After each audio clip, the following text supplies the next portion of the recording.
The Metamorphosis by Franz Kafka. One morning, as Gregor Samsa was waking up from anxious dreams, he discovered that in bed he had been changed into a monstrous, verminous bug. He lay on his armour-hard back and saw, as he lifted his head up a little, his brown, arched abdomen divided up into rigid bow-like sections. From this height, the blanket, just about ready to slide off completely, could hardly stay in place. His numerous legs, pitifully thin in comparison to the rest of his circumference, flickered helplessly before his eyes. "What's happened to me?" he thought. It was no dream. His room, a proper room for a human being, only somewhat too small, lay quietly between the four well-known walls. Above the table, on which an unpacked collection of sample cloth goods was spread out (Samsa was a travelling salesman), hung the picture which he had cut out of an illustrated magazine a little while ago, and set in a pretty gilt frame. It was a picture of a woman with a fur hat and a fur boa. She sat erect there, lifting up in the direction of the viewer a solid fur muff into which her entire forearm had disappeared. Gregor's glance then turned to the window. The dreary weather, the raindrops were falling audibly down on the metal window ledge, made him quite melancholy. "Why don't I keep sleeping for a little while longer and forget all this foolishness?" he thought. But this was entirely impractical, for he was used to sleeping on his right side, and in his present state he couldn't get himself into this position. No matter how hard he threw himself onto his right side, he always rolled again onto his back. He must have tried it 100 times, closing his eyes so that he would not have to see the wriggling legs, and gave up only when he began to feel a light, dull pain in his side which he had never felt before. "Oh God," he thought, "what a demanding job I've chosen. Day in, day out on the road. The stresses of selling are much greater than the work going on at head office, and in addition to that, I have to cope with the problems of travelling, the worries about train connections, irregular bad food, temporary and constantly changing human relationships, which never come from the heart. To hell with it all." He felt a slight itching on the top of his abdomen. He slowly pushed himself on his back closer to the bedpost so that he could lift his head more easily, found the itchy part, which was entirely covered with small white spots. He didn't know what to make of them, and wanted to feel the place with a leg. But he retracted it immediately, for the contact felt like a cold shower all over him. He slid back again into his earlier position. "This getting up early," he thought, "makes a man quite idiotic. A man must have his sleep. Other travelling salesmen live like harem women. For instance, when I come back to the inn during the course of the morning to write up the necessary orders, these gentlemen are just sitting down to breakfast. If I were to try that with my boss, I'd be thrown out on the spot. Still, who knows whether that mightn't be really good for me. If I didn't hold back for my parents' sake, I'd have quit ages ago. I would have gone to the boss and told him just what I think from the bottom of my heart. He would have fallen right off his desk. How weird it is to sit up at that desk and talk down to the employee from way up there. The boss has trouble hearing, so the employee has to step up quite close to him. Anyway, I haven't completely given up that hope yet. Once I've got together the money to pay off my parents' debt to him, that should take another 5 or 6 years. I'll do it for sure. Then I'll make the big break. In any case, right now I have to get up. My train leaves at 5 o'clock. He looked over at the alarm clock ticking away by the chest of drawers. Good God, he thought. It was 6:30, and the hands were going quietly on. It was past the half hour, already nearly 2:45. Could the alarm have failed to ring? One saw from the bed that it was properly set for 4 o'clock. Certainly it had rung. Yes, but was it possible to sleep through that noise which made the furniture shake? Now it's true he hadn't slept quietly, but evidently he'd slept all the more deeply. Still, what should he do now? The next train left at 7 o'clock. To catch that one, he would have to go in a mad rush. The sample collection wasn't packed up yet, and he really didn't feel particularly fresh and active. And even if he caught the train, there was no avoiding a blow-up with the boss, because the firm's errand boy would have waited for the 5 o'clock train and reported the news of his absence long ago. He was the boss's minion, without backbone or intelligence. Well then, what if he reported in sick? But that would be extremely embarrassing and suspicious, because during his 5 years' service, Gregor hadn't been sick even once. The boss would certainly come with the doctor from the health insurance company, and would reproach his parents for their lazy son, and cut short all objections with the insurance doctor's comments. For him, everyone was completely healthy, but really lazy about work. And besides, would the doctor in this case be totally wrong? Apart from a really excessive drowsiness after the long sleep, Gregor in fact felt quite well, and even had a really strong appetite. As he was thinking all this over, in the greatest haste, without being able to make the decision to get out of bed, the alarm clock was indicating exactly 7:15, there was a cautious knock on the door by the head of the bed. "Gregor," a voice called. It was his mother.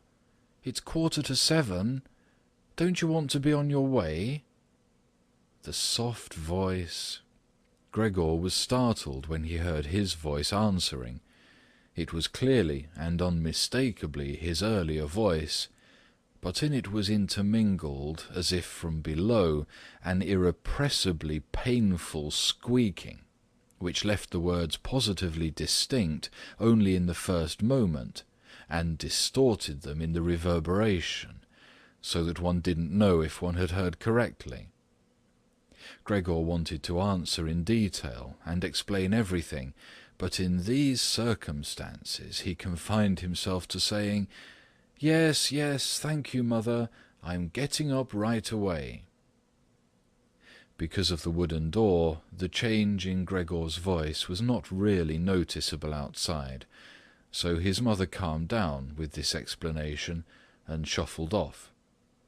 However, as a result of the short conversation, the other family members became aware that Gregor was unexpectedly still at home, and already his father was knocking on one side door, weakly but with his fist. "Gregor, Gregor!" he called out. "What's going on?" And after a short while he urged him on again in a deeper voice, "Gregor, Gregor!" At the other side door, however, his sister knocked lightly. "Gregor, are you all right? Do you need anything?" Gregor directed answers in both directions. "I'll be ready right away." He made an effort with the most careful articulation, and by inserting long pauses between the individual words, to remove everything remarkable from his voice. His father turned back to his breakfast. However, the sister whispered, "Gregor, open the door, I beg you." Gregor had no intention of opening the door, but congratulated himself on his precaution, acquired from travelling, of locking all doors during the night, even at home. First, he wanted to stand up quietly and undisturbed, get dressed, above all have breakfast, and only then consider further action, for, he noticed this clearly, by thinking things over in bed, he would not reach a reasonable conclusion.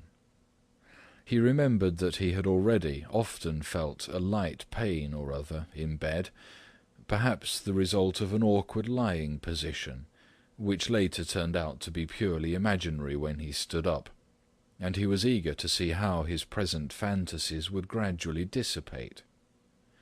That the change in his voice was nothing other than the onset of a real chill, an occupational illness of commercial travellers, of that he had not the slightest doubt. It was very easy to throw aside the blanket. He needed only to push himself up a little, and it fell by itself. But to continue was difficult, particularly because he was so unusually wide. He needed arms and hands to push himself upright. Instead of these, however, he had only many small limbs, which were incessantly moving with very different motions, and which, in addition, he was unable to control. If he wanted to bend one of them, then it was the first to extend itself, and if he finally succeeded in doing what he wanted with this limb, in the meantime all the others, as if left free, moved around in an excessively painful agitation. "But I must not stay in bed uselessly," said Gregor to himself. At first he wanted to get out of bed with the lower part of his body, but this lower part, which by the way he'd not yet looked at, and which he also couldn't picture clearly, proved itself too difficult to move. The attempt went so slowly. When, having become almost frantic, he finally hurled himself forward with all his force, and without thinking, he chose his direction incorrectly, and he hit the lower bedpost hard. The violent pain he felt revealed to him that the lower part of his body was at the moment probably the most sensitive. Thus he tried to get his upper body out of the bed first, and turned his head carefully toward the edge of the bed. He managed to do this easily, and in spite of its width and weight, his body mass at last slowly followed the turning of his head. But as he finally raised his head outside the bed in the open air, he became anxious about moving forward any further in this manner, for if he allowed himself eventually to fall by this process, it would take a miracle to prevent his head from getting injured, and at all costs he must not lose consciousness right now. He preferred to remain in bed. However, after a similar effort, while he lay there again, sighing as before, and once again saw his small limbs fighting one another, if anything worse than earlier, and didn't see any chance of imposing quiet and order on this arbitrary movement, he told himself again that he couldn't possibly remain in bed, and that it might be the most reasonable thing to sacrifice everything, if there was even the slightest hope of getting himself out of bed in the process. At the same moment, however, he didn't forget to remind himself from time to time of the fact that calm, indeed the calmest, reflection might be better than the most confused decisions. At such moments, he directed his gaze as precisely as he could toward the window, but unfortunately there was little confident cheer to be had from a glance at the morning mist, which concealed even the other side of the narrow street. "It's already 7 o'clock, he told himself, at the latest striking of the alarm clock. Already 7 o'clock, and still such a fog.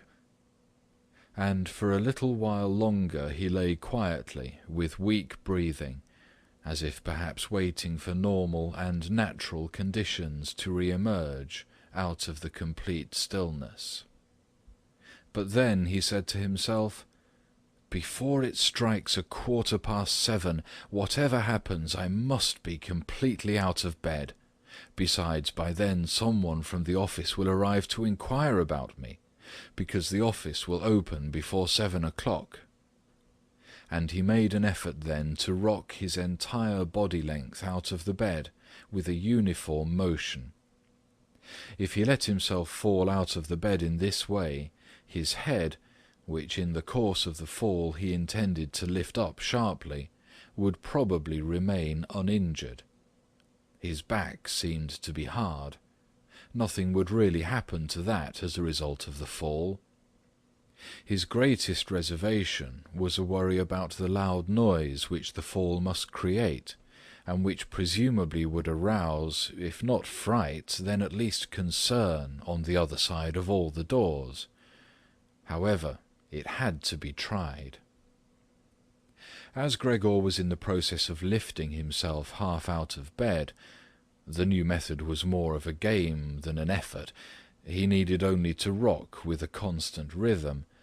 It struck him how easy all this would be if someone were to come to his aid. 2 strong people, he thought of his father and the servant girl, would have been quite sufficient.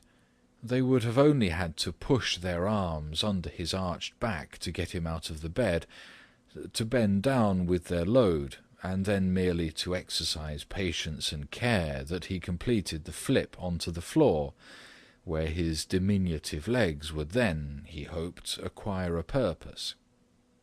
Now, quite apart from the fact that the doors were locked, should he really call out for help?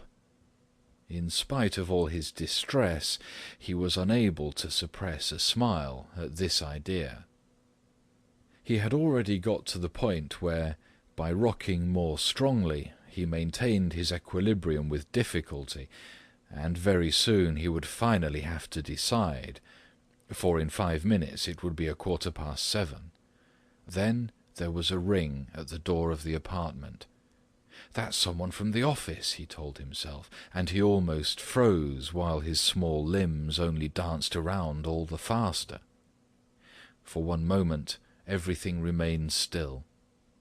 "They aren't opening," Gregor said to himself, caught up in some absurd hope. But of course then, as usual, the servant girl with her firm tread went to the door and opened it. Gregor needed to hear only the first word of the visitor's greeting to recognize immediately who it was, the manager himself. Why was Gregor the only one condemned to work in a firm where, at the slightest lapse, someone immediately attracted the greatest suspicion? Were all the employees then collectively, one and all, scoundrels? Among them there was then no truly devoted person, who, if he failed to use just a couple of hours in the morning for office work, would become abnormal from pangs of conscience and really be in no state to get out of bed? Was it really not enough to let an apprentice make inquiries, if such questioning was even necessary?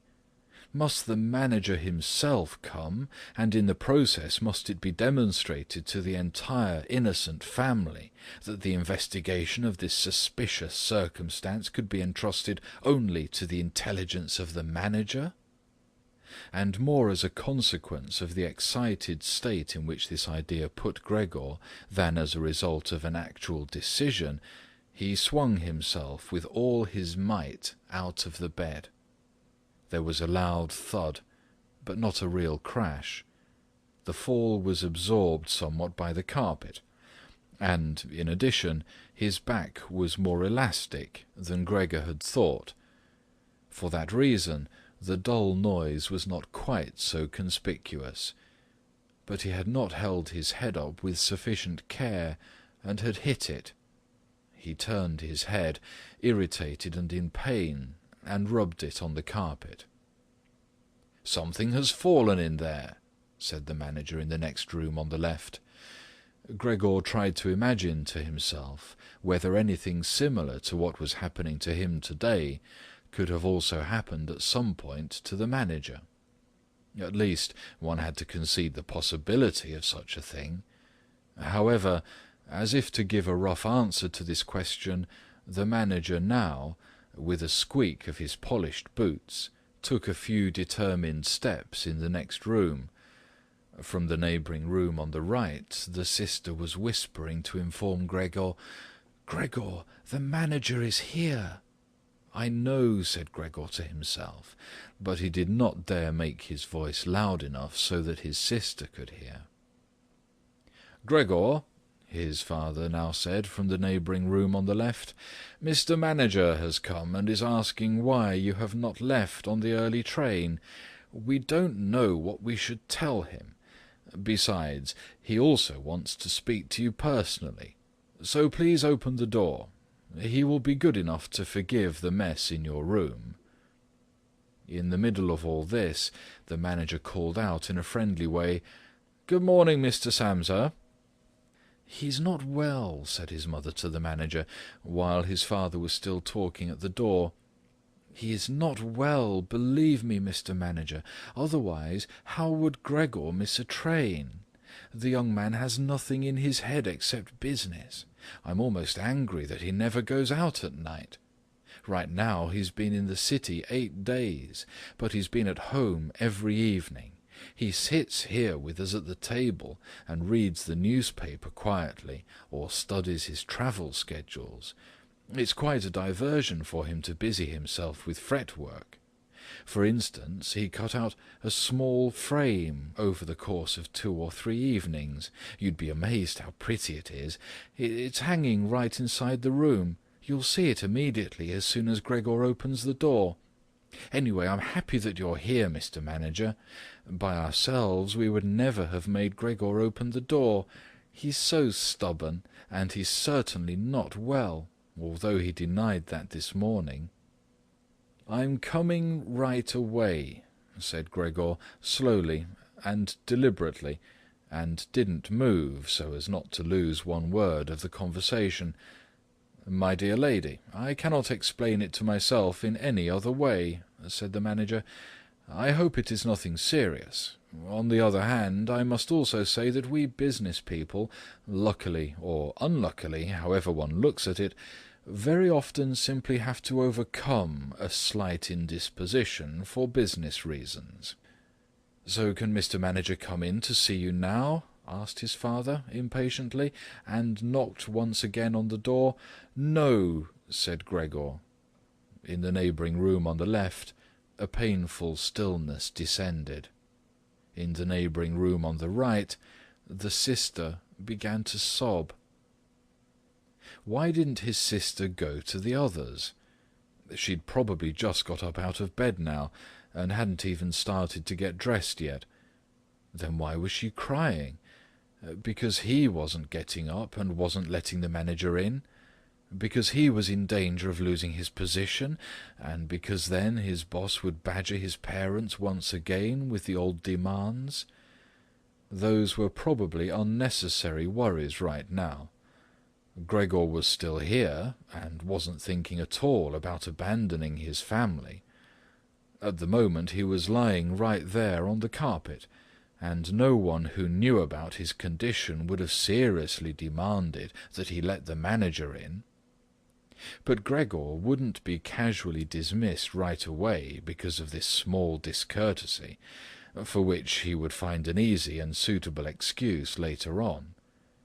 It seemed to Gregor that it might be far more reasonable to leave him in peace at the moment, instead of disturbing him with crying and conversation. But it was the very uncertainty which distressed the others and excused their behaviour. "Mr. Samsa," the manager was now shouting, his voice raised, "what's the matter? You are barricading yourself in your room.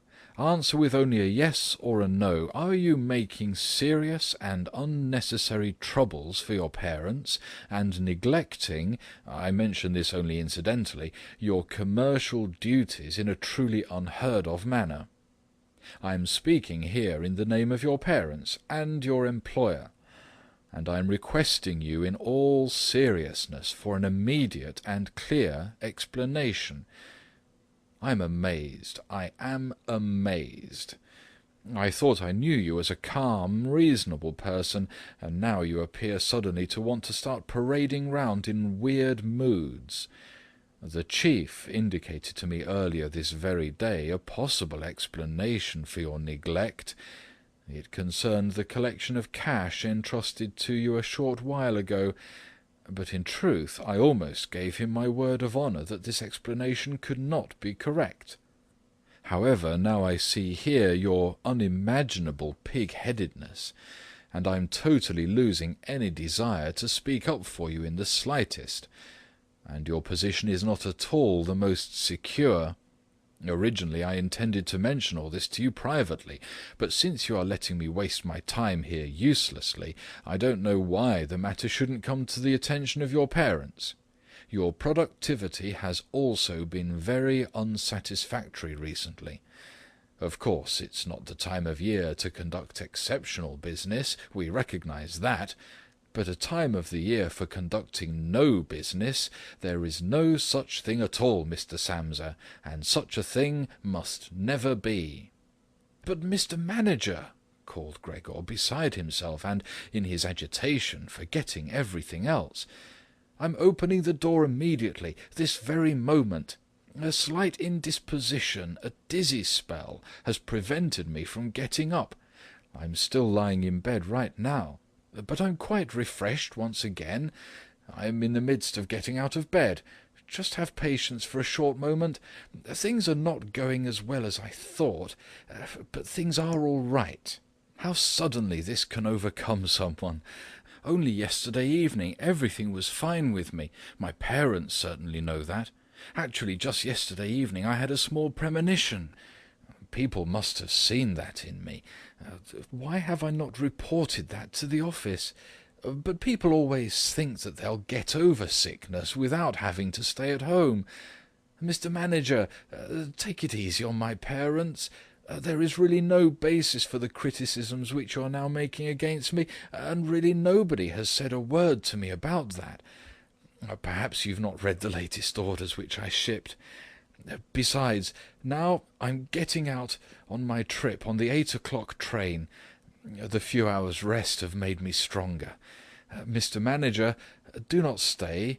I will be in the office in person right away. Please have the goodness to say that, and to convey my respects to the chief." While Gregor was quickly blurting all this out, hardly aware of what he was saying, he had moved close to the chest of drawers, without effort, probably as a result of the practice he had already had in bed, and now he was trying to raise himself up on it. Actually, he wanted to open the door. He really wanted to let himself be seen by and to speak with the manager. He was keen to witness what the others now asking about him would say when they saw him. If they were startled, then Gregor had no more responsibility and could be calm. But if they accepted everything quietly, then he would have no reason to get excited, and if he got a move on, he could really be at the station around 8 o'clock. At first he slid down a few times on the smooth chest of drawers, but at last he gave himself a final swing and stood upright there. He was no longer at all aware of the pains in his lower body, no matter how they might still sting. Now he let himself fall against the back of a nearby chair, on the edge of which he braced himself with his thin limbs. By doing this he gained control over himself and kept quiet, for he could now hear the manager. "Did you understand a single word?" the manager asked his parents. "Is he playing the fool with us?" "For God's sake," cried the mother, nearly in tears, "perhaps he's very ill and we're upsetting him. Greta, Greta!" she yelled at that point. "Mother?" called the sister from the other side. They were making themselves understood through Gregor's room. "You must go to the doctor right away. Gregor is sick. Hurry to the doctor. Have you heard Gregor speak yet?" "That was an animal's voice," said the manager, remarkably quietly in comparison to the mother's cries. "Anna, Anna!" yelled the father through the hall into the kitchen, clapping his hands. "Fetch a locksmith right away!" The two young women were already running through the hall with swishing skirts. How had his sister dressed herself so quickly, and yanked open the doors of the apartment? One couldn't hear the doors closing at all. They probably had left them open, as is customary in an apartment where a huge misfortune has taken place. However, Gregor had become much calmer. All right, people did not understand his words any more, although they seemed clear enough to him, clearer than previously, perhaps because his ears had got used to them. But at least people now thought that things were not all right with him, and were prepared to help him. The confidence and assurance with which the first arrangements had been carried out made him feel good. He felt himself included once again in the circle of humanity, and was expecting from both the doctor and the locksmith, without differentiating between them with any real precision, splendid and surprising results. In order to get as clear a voice as possible for the critical conversation which was imminent, he coughed a little, and certainly took the trouble to do this in a really subdued way, since it was possible that even this noise sounded something different from a human cough. He no longer trusted himself to decide any more. Meanwhile, in the next room it had become really quiet. Perhaps his parents were sitting with the manager at the table, whispering. Perhaps they were all leaning against the door, listening. Gregor pushed himself slowly towards the door, with the help of the easy chair, let go of it there, threw himself against the door, held himself upright against it. The balls of his tiny limbs had a little sticky stuff on them, and rested there momentarily from his exertion. Then he made an effort to turn the key in the lock with his mouth. Unfortunately, it seemed that he had no real teeth. How then was he to grab hold of the key? But to make up for that, his jaws were naturally very strong. With their help he managed to get the key really moving. He didn't notice that he was obviously inflicting some damage on himself, for a brown fluid came out of his mouth, flowed over the key, and dripped onto the floor. "Just listen for a moment," said the manager in the next room. "He's turning the key." For Gregor, that was a great encouragement. But they all should have called out to him, including his father and mother. "Come on, Gregor," they should have shouted. "Keep going, keep working on the lock." Imagining that all his efforts were being followed with suspense, he bit down frantically on the key with all the force he could muster. As the key turned more, he danced round the lock. Now he was holding himself upright only with his mouth, and he had to hang on to the key, or then press it down again with the whole weight of his body, as necessary. The quite distinct click of the lock as it finally snapped really woke Gregor up. Breathing heavily, he said to himself, "So I didn't need the locksmith." And he set his head against the door handle to open the door completely. Because he had to open the door in this way, it was already open very wide, without him yet being really visible. He first had to turn himself slowly round the edge of the door, very carefully, of course, if he didn't want to fall awkwardly on his back right at the entrance into the room. He was still preoccupied with this difficult movement, and had no time to pay attention to anything else, when he heard the manager exclaim aloud, "Oh!" It sounded like the wind whistling, and now he saw him, nearest to the door, pressing his hand against his open mouth, and moving slowly back, as if an invisible, constant force were pushing him away. His mother, in spite of the presence of the manager, she was standing here with her hair sticking up on end, still a mess from the night, was looking at his father with her hands clasped. She then went 2 steps towards Gregor, and collapsed right in the middle of her skirts, which were spread out all around her face sunk on her breast, completely concealed. His father clenched his fist with a hostile expression, as if he wished to push Gregor back into his room, then looked uncertainly round the living-room, covered his eyes with his hands, and cried so that his mighty breast shook. At this point, Gregor did not take one step into the room, but leaned his body from the inside against the firmly bolted wing of the door, so that only half his body was visible, as well as his head tilted sideways, with which he peeped over at the others. Meanwhile it had become much brighter. Standing out clearly from the other side of the street was a part of the endless grey-black house situated opposite. It was a hospital, with its severe, regular windows breaking up the facade. The rain was still coming down, but only in large individual drops, visibly and firmly thrown down one by one onto the ground.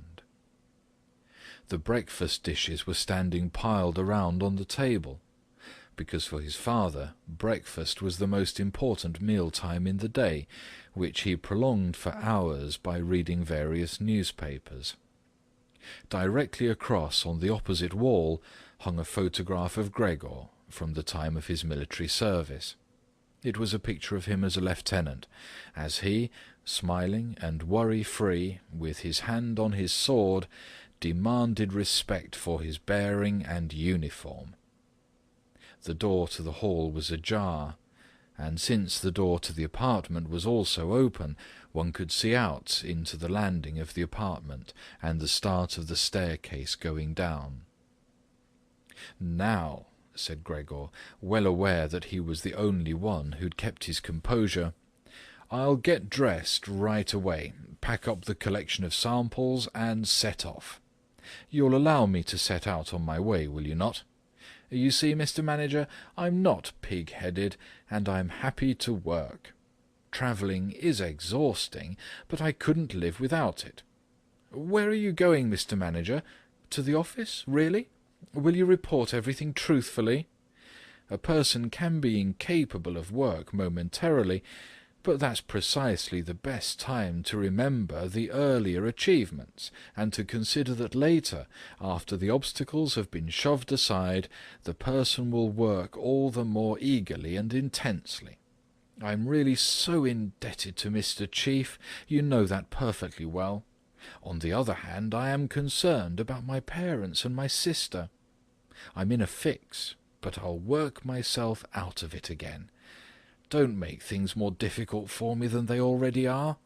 Speak up on my behalf in the office.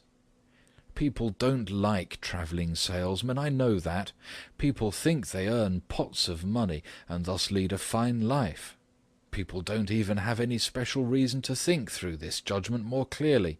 But you, Mr. Manager, you have a better perspective on what's involved than other people, even, I tell you in total confidence, a better perspective than Mr. Chairman himself, who in his capacity as the employer may let his judgment make casual mistakes at the expense of an employee. You also know well enough that the travelling salesman who is outside the office almost the entire year can become so easily a victim of gossip, coincidences, and groundless complaints against which it's impossible for him to defend himself, since for the most part he doesn't hear about them at all, and only then, when he's exhausted after finishing a trip, and at home gets to feel in his own body the nasty consequences which can't be thoroughly explored back to their origins. Mr. Manager, don't leave without speaking a word telling me that you'll at least concede that I'm a little in the right." But at Gregor's first words the manager had already turned away, and now he looked back at Gregor over his twitching shoulders with pursed lips. During Gregor's speech he was not still for a moment, but kept moving away towards the door, without taking his eyes off Gregor, but really gradually, as if there was a secret ban on leaving the room. He was already in the hall, and given the sudden movement with which he finally pulled his foot out of the living-room, one would have believed that he'd just burned the sole of his foot. In the hall, however, he stretched his right hand out away from his body towards the staircase, as if some truly supernatural relief was waiting for him there. Gregor realized that he must not, under any circumstances, allow the manager to go away in this frame of mind, especially if his position in the firm was not to be placed in the greatest danger. His parents didn't understand all this very well. Over the long years they had developed the conviction that Gregor was set up for life in his firm, and, in addition, they had so much to do nowadays with their present troubles that all foresight was foreign to them. But Gregor had this foresight. The manager must be held back, calmed down, convinced, and finally won over. The future of Gregor and his family really depended on it. If only the sister had been there. She was clever. She had already cried while Gregor was still lying quietly on his back, and the manager, this friend of the ladies, would certainly let himself be guided by her. She would have closed the door to the apartment and talked him out of his fright in the hall. But the sister was not even there. Gregor must deal with it himself. Without thinking that as yet he didn't know anything about his present ability to move, and that his speech possibly, indeed probably, had once again not been understood, he left the wing of the door, pushed himself through the opening, and wanted to go over to the manager, who was already holding tight onto the handrail with both hands on the landing in a ridiculous way. But as he looked for something to hold on to, with a small scream, Gregor immediately fell down onto his numerous little legs. Scarcely had this happened when he felt for the first time that morning a general physical well-being. The small limbs had firm floor under them. They obeyed perfectly, as he noticed to his joy, and strove to carry him forward in the direction he wanted. Right away he believed that the final amelioration of all his suffering was immediately at hand. But at the very moment when he lay on the floor, rocking in a restrained manner quite close and directly across from his mother, who had apparently totally sunk into herself, she suddenly sprang right up with her arms spread far apart and her fingers extended, and cried out, "Help! For God's sake, help!" She held her head bowed down as if she wanted to view Gregor better, but ran senselessly back, contradicting that gesture, forgetting that behind her stood the table with all the dishes on it. When she reached the table, she sat down heavily on it, as if absent-mindedly, and did not appear to notice at all that next to her coffee was pouring out onto the carpet in a full stream from the large overturned container. "Mother, mother," said Gregor quietly, looking over towards her. The manager momentarily had disappeared completely from his mind. At the sight of the flowing coffee, Gregor couldn't stop himself snapping his jaws in the air a few times. At that his mother screamed all over again, hurried from the table, and collapsed into the arms of his father, who was rushing towards her. But Gregor had no time right now for his parents. The manager was already on the staircase. His chin level with the banister, the manager looked back for the last time. Gregor took an initial movement to catch up to him if possible, but the manager must have suspected something, because he made a leap down over a few stairs and disappeared, still shouting, "Huh!" The sound echoed through the entire stairwell. Now, unfortunately, this flight of the manager also seemed to bewilder his father completely. Earlier he'd been relatively calm, for instead of running after the manager himself, or at least not hindering Gregor from his pursuit, With his right hand he grabbed hold of the manager's cane, which he'd left behind with his hat and overcoat on a chair. With his left hand his father picked up a large newspaper from the table, and stamping his feet on the floor, he set out to drive Gregor back into his room by waving the cane and the newspaper. No request of Gregor's was any use. No request would even be understood. No matter how willing he was to turn his head respectfully, his father just stomped all the harder with his feet.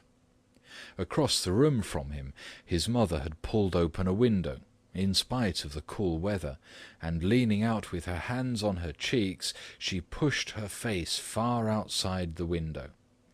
Between the alley and the stairwell, a strong draught came up. The curtains on the window flew around. The newspapers on the table swished, and individual sheets fluttered down over the floor. The father relentlessly pressed forward, pushing out sibilants like a wild man. Now Gregor had no practice at all in going backwards. It was really very slow going.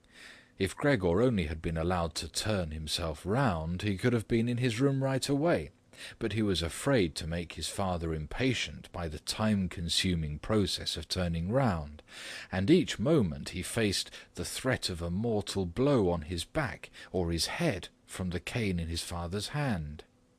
Finally, Gregor had no other option, for he noticed with horror that he did not understand yet how to maintain his direction going backwards.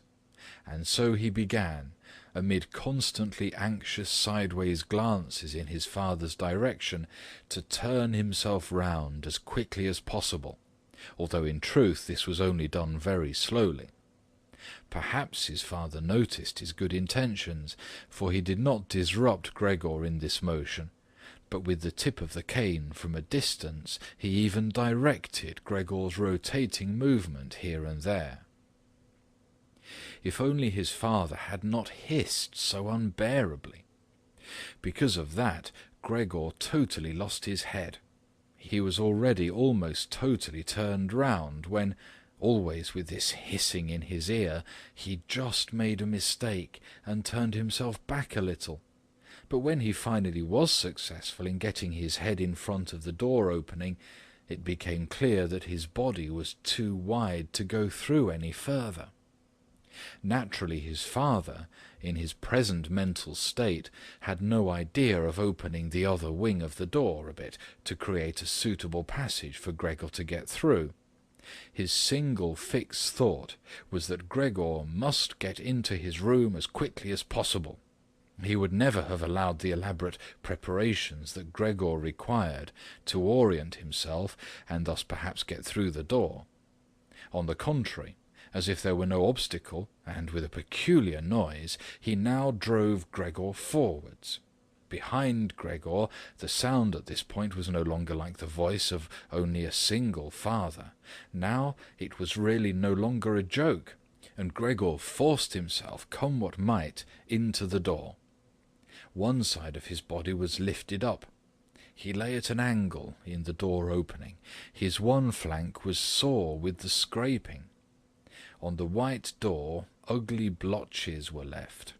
Soon he was stuck fast, and would have not been able to move any more on his own. The tiny legs on one side hung twitching in the air above, and the ones on the other side were pushed painfully into the floor.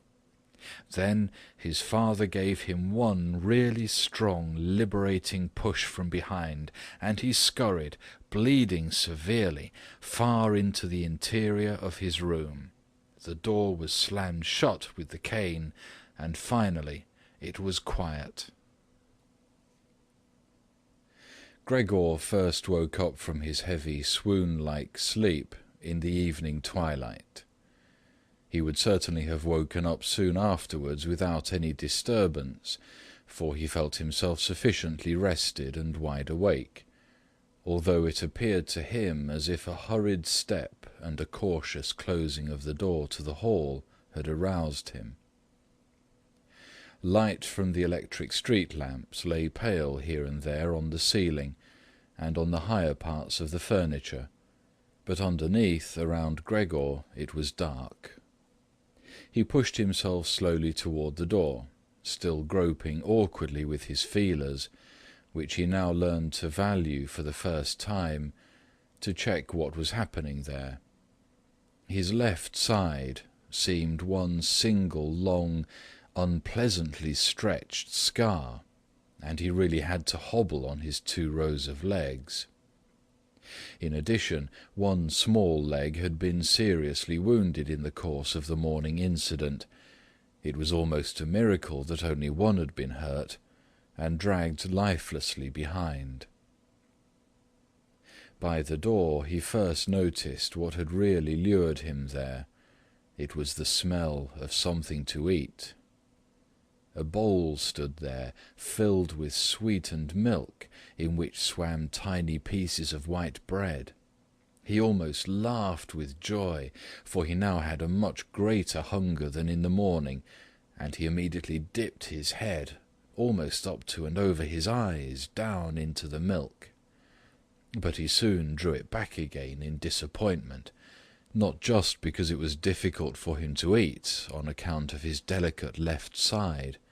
He could eat only if his entire panting body worked in a coordinated way, but also because the milk, which otherwise was his favourite drink, and which his sister had certainly placed there for that reason, did not appeal to him at all. He turned away from the bowl, almost with aversion, and crept back into the middle of the room. In the living room, as Gregor saw through the crack in the door, the gas was lit. But where, on other occasions at this time of day, his father was accustomed to read the afternoon newspaper in a loud voice to his mother, and sometimes also to his sister, at the moment no sound was audible.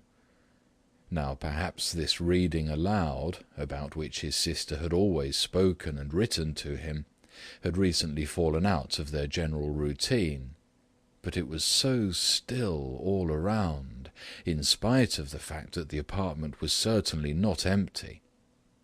"What a quiet life the family leads," said Gregor to himself, and as he stared fixedly out in front of him into the darkness, he felt a great pride that he had been able to provide such a life in a beautiful apartment like this for his parents and his sister.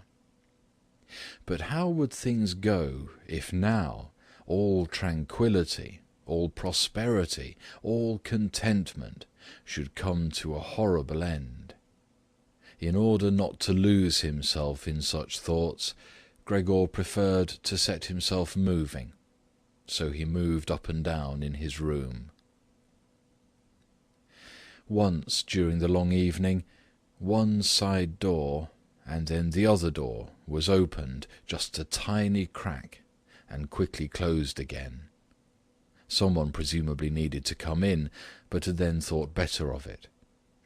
Gregor immediately took up a position by the living-room door, determined to bring in the hesitant visitor somehow or other, or at least to find out who it might be.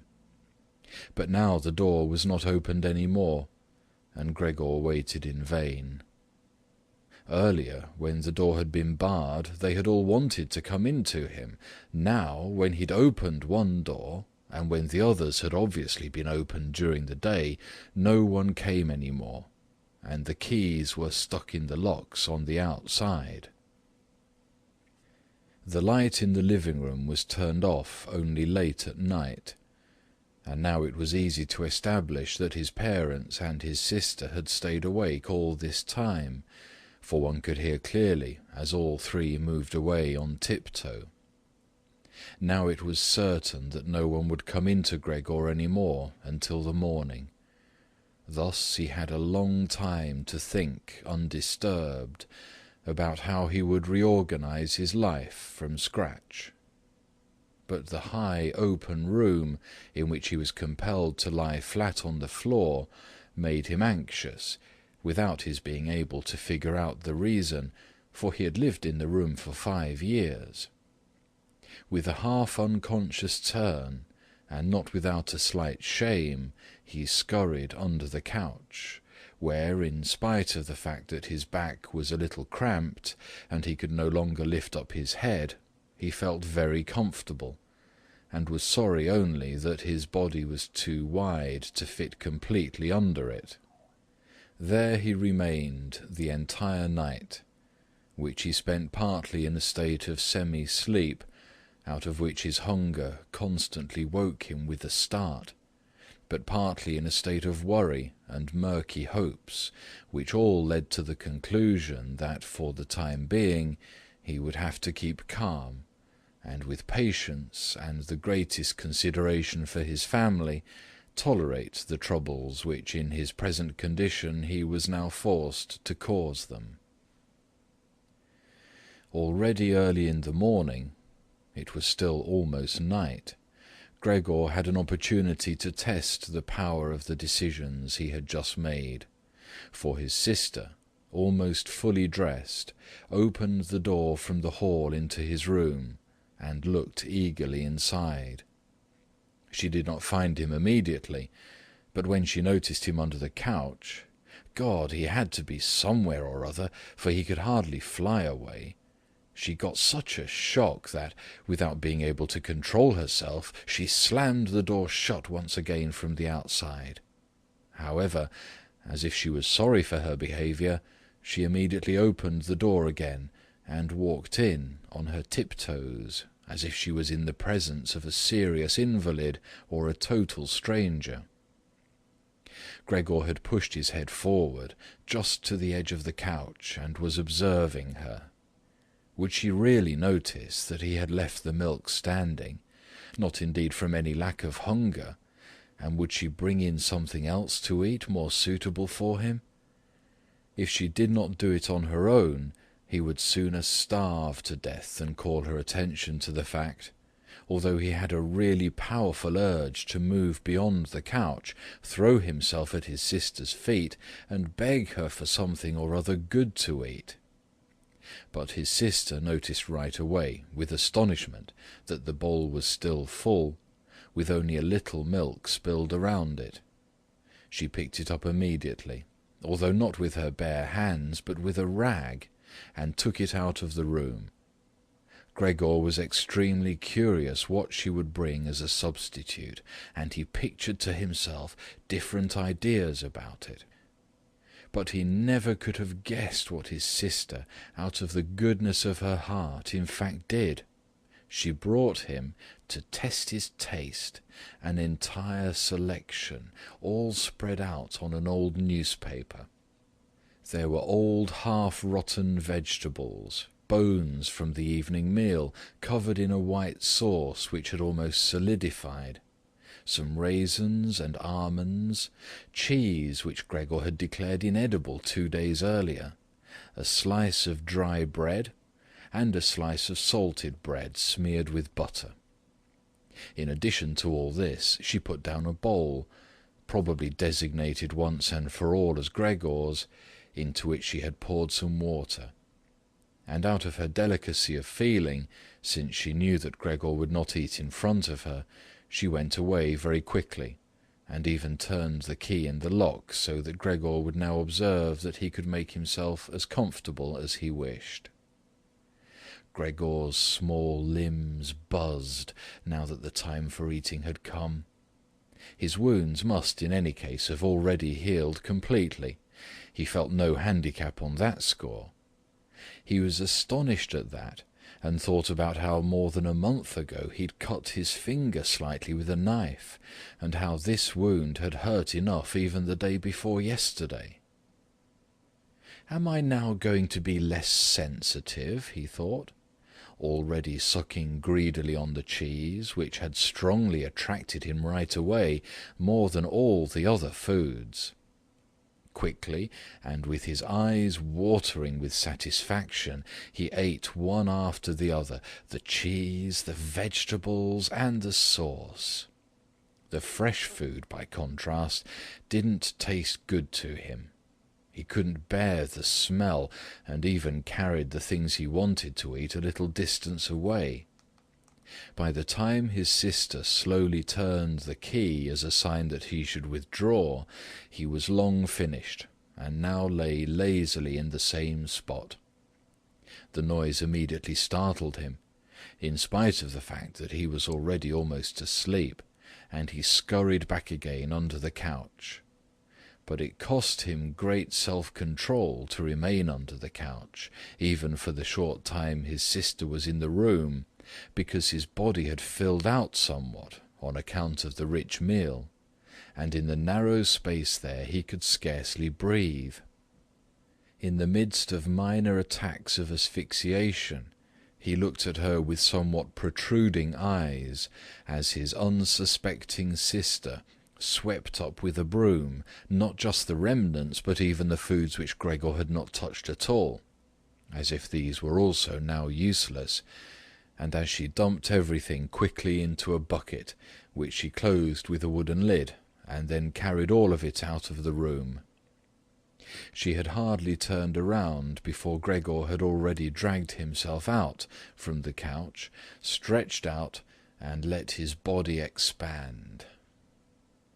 In this way, Gregor got his food every day, once in the morning when his parents and the servant girl were still asleep, and a second time after the common noon meal, for his parents were, as before, asleep then for a little while, and the servant girl was sent off by his sister on some errand or other. They certainly would not have wanted Gregor to starve to death, but perhaps they could not have endured finding out what he ate other than by hearsay. Perhaps his sister wanted to spare them what was possibly only a small grief, for they were really suffering quite enough already. What sorts of excuses people had used on that first morning to get the doctor and the locksmith out of the house, Gregor was completely unable to ascertain. Since they could not understand him, no one, not even his sister, thought that he might be able to understand others, and thus, when his sister was in her room, he had to be content with listening now and then to her sighs and invocations to the saints. Only later, when she had grown somewhat accustomed to everything, naturally there could never be any talk of her growing completely accustomed to it, Gregor sometimes caught a comment which was intended to be friendly, or could be interpreted as such. "Well, today it tasted good to him," she said, if Gregor had really cleaned up what he had to eat, whereas in the reverse situation, which gradually repeated itself more and more frequently, she used to say sadly, "Now everything has stopped again." But while Gregor could get no new information directly, he did hear a good deal from the room next door, and as soon as he heard voices, he scurried right away to the appropriate door and pressed his entire body against it. In the early days especially, there was no conversation which was not concerned with him in some way or another, even if only in secret.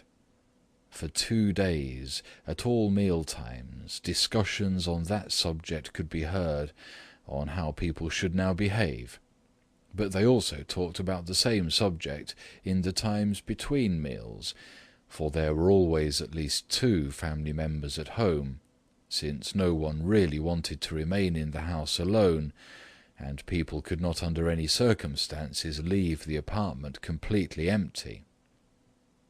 In addition, on the very first day, the servant girl, it was not completely clear what and how much she knew about what had happened, on her knees had begged his mother to let her go immediately, and when she said good-bye about 15 minutes later, she thanked them for the dismissal with tears in her eyes, as if she was receiving the greatest favour which people had shown her there, and, without anyone demanding it from her, she swore a fearful oath not to betray anyone, not even the slightest bit. Now his sister had to team up with his mother to do the cooking, although that didn't create much trouble because people were eating almost nothing. Again and again Gregor listened as one of them vainly invited another one to eat, and receive no answer other than, "Thank you, I've had enough," or something like that. And perhaps they had stopped having anything to drink too. His sister often asked his father whether he wanted to have a beer, and gladly offered to fetch it herself. And when his father was silent, she said, in order to remove any reservations he might have, that she could send the caretaker's wife to get it. But then his father finally said a resounding "no," and nothing more would be spoken about it. Already during the first day his father laid out all the financial circumstances and prospects to his mother and to his sister as well. From time to time he stood up from the table and pulled out of the small lock-box salvaged from his business, which had collapsed 5 years previously, some document or other, or some notebook. The sound was audible as he opened up the complicated lock, and after removing what he was looking for, locked it up again. These explanations by his father were, in part, the first enjoyable thing that Gregor had the chance to listen to since his imprisonment. He had thought that nothing at all was left over for his father from that business. At least his father had told him nothing to contradict that view, and Gregor in any case hadn't asked him about it. At the time, Gregor's only concern had been to use everything he had in order to allow his family to forget as quickly as possible the business misfortune which had brought them all into a state of complete hopelessness. And so at that point he'd started to work with a special intensity, and from an assistant had become almost overnight a travelling salesman, who naturally had entirely different possibilities for earning money, and whose successes at work were converted immediately into the form of cash commissions, which could be set out on the table at home in front of his astonished and delighted family. Those had been beautiful days, and they had never come back afterwards, at least not with the same splendour, in spite of the fact that Gregor later earned so much money that he was in a position to bear the expenses of the entire family, costs which he, in fact, did bear. They had become quite accustomed to it, both the family and Gregor as well. They took the money with thanks, and he happily surrendered it. But the special warmth was no longer present. Only the sister had remained still close to Gregor, and it was his secret plan to send her next year to the conservatory, regardless of the great expense which that necessarily involved, and which would be made up in other ways. In contrast to Gregor, she loved music very much, and knew how to play the violin charmingly. Now and then, during Gregor's short stays in the city, the conservatory was mentioned in conversations with his sister, but always only as a beautiful dream, whose realization was unimaginable, and their parents never listened to these innocent expectations with pleasure. But Gregor thought about them with scrupulous consideration, and intended to explain the matter ceremoniously on Christmas Eve. In his present situation, such futile ideas went through his head while he pushed himself right up against the door and listened. Sometimes in his general exhaustion he couldn't listen any more, and let his head bang listlessly against the door. But he immediately pulled himself together, for even the small sound which he made by this motion was heard nearby, and silenced everyone. "There he goes on again," said his father after a while, clearly turning towards the door, and only then would the interrupted conversation gradually be resumed again. Gregor found out clearly enough, for his father tended to repeat himself often in his explanations, partly because he had not personally concerned himself with these matters for a long time now, and partly also because his mother didn't understand everything right away the first time, that, in spite all bad luck, a fortune, although a very small one, was available from the old times, which the interest, which had not been touched, had in the intervening time gradually allowed to increase a little. Furthermore, in addition to this, the money which Gregor had brought home every month, he had kept only a few florins for himself, had not been completely spent, and had grown into a small capital amount. Gregor, behind his door, nodded eagerly, rejoicing over this unanticipated foresight and frugality. True, with this excess money he could have paid off more of his father's debt to his employer, and the day on which he could be rid of this position would have been a lot closer, but now things were doubtless better the way his father had arranged them. At the moment, however, this money was not nearly sufficient to permit the family to live on the interest payments. Perhaps it would be enough to maintain the family for 1 or at most 2 years, that's all. Thus it only added up to an amount which one should not really draw upon, and which must be set aside for an emergency. But the money to live on had to be earned. Now, although his father was old, he was a healthy man, who had not worked at all for 5 years, and thus could not be counted on for very much. He had in these 5 years, the first holidays of his trouble-filled but unsuccessful life, put on a good deal of fat, and thus had become really heavy.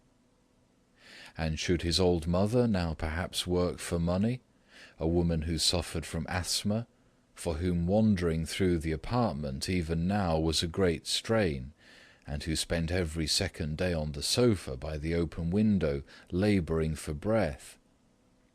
Should his sister earn money, a girl who was still a 17-year-old child, whose earlier lifestyle had been so very delightful that it had consisted of dressing herself nicely, sleeping in late, helping around the house, taking part in a few modest enjoyments, and, above all, playing the violin?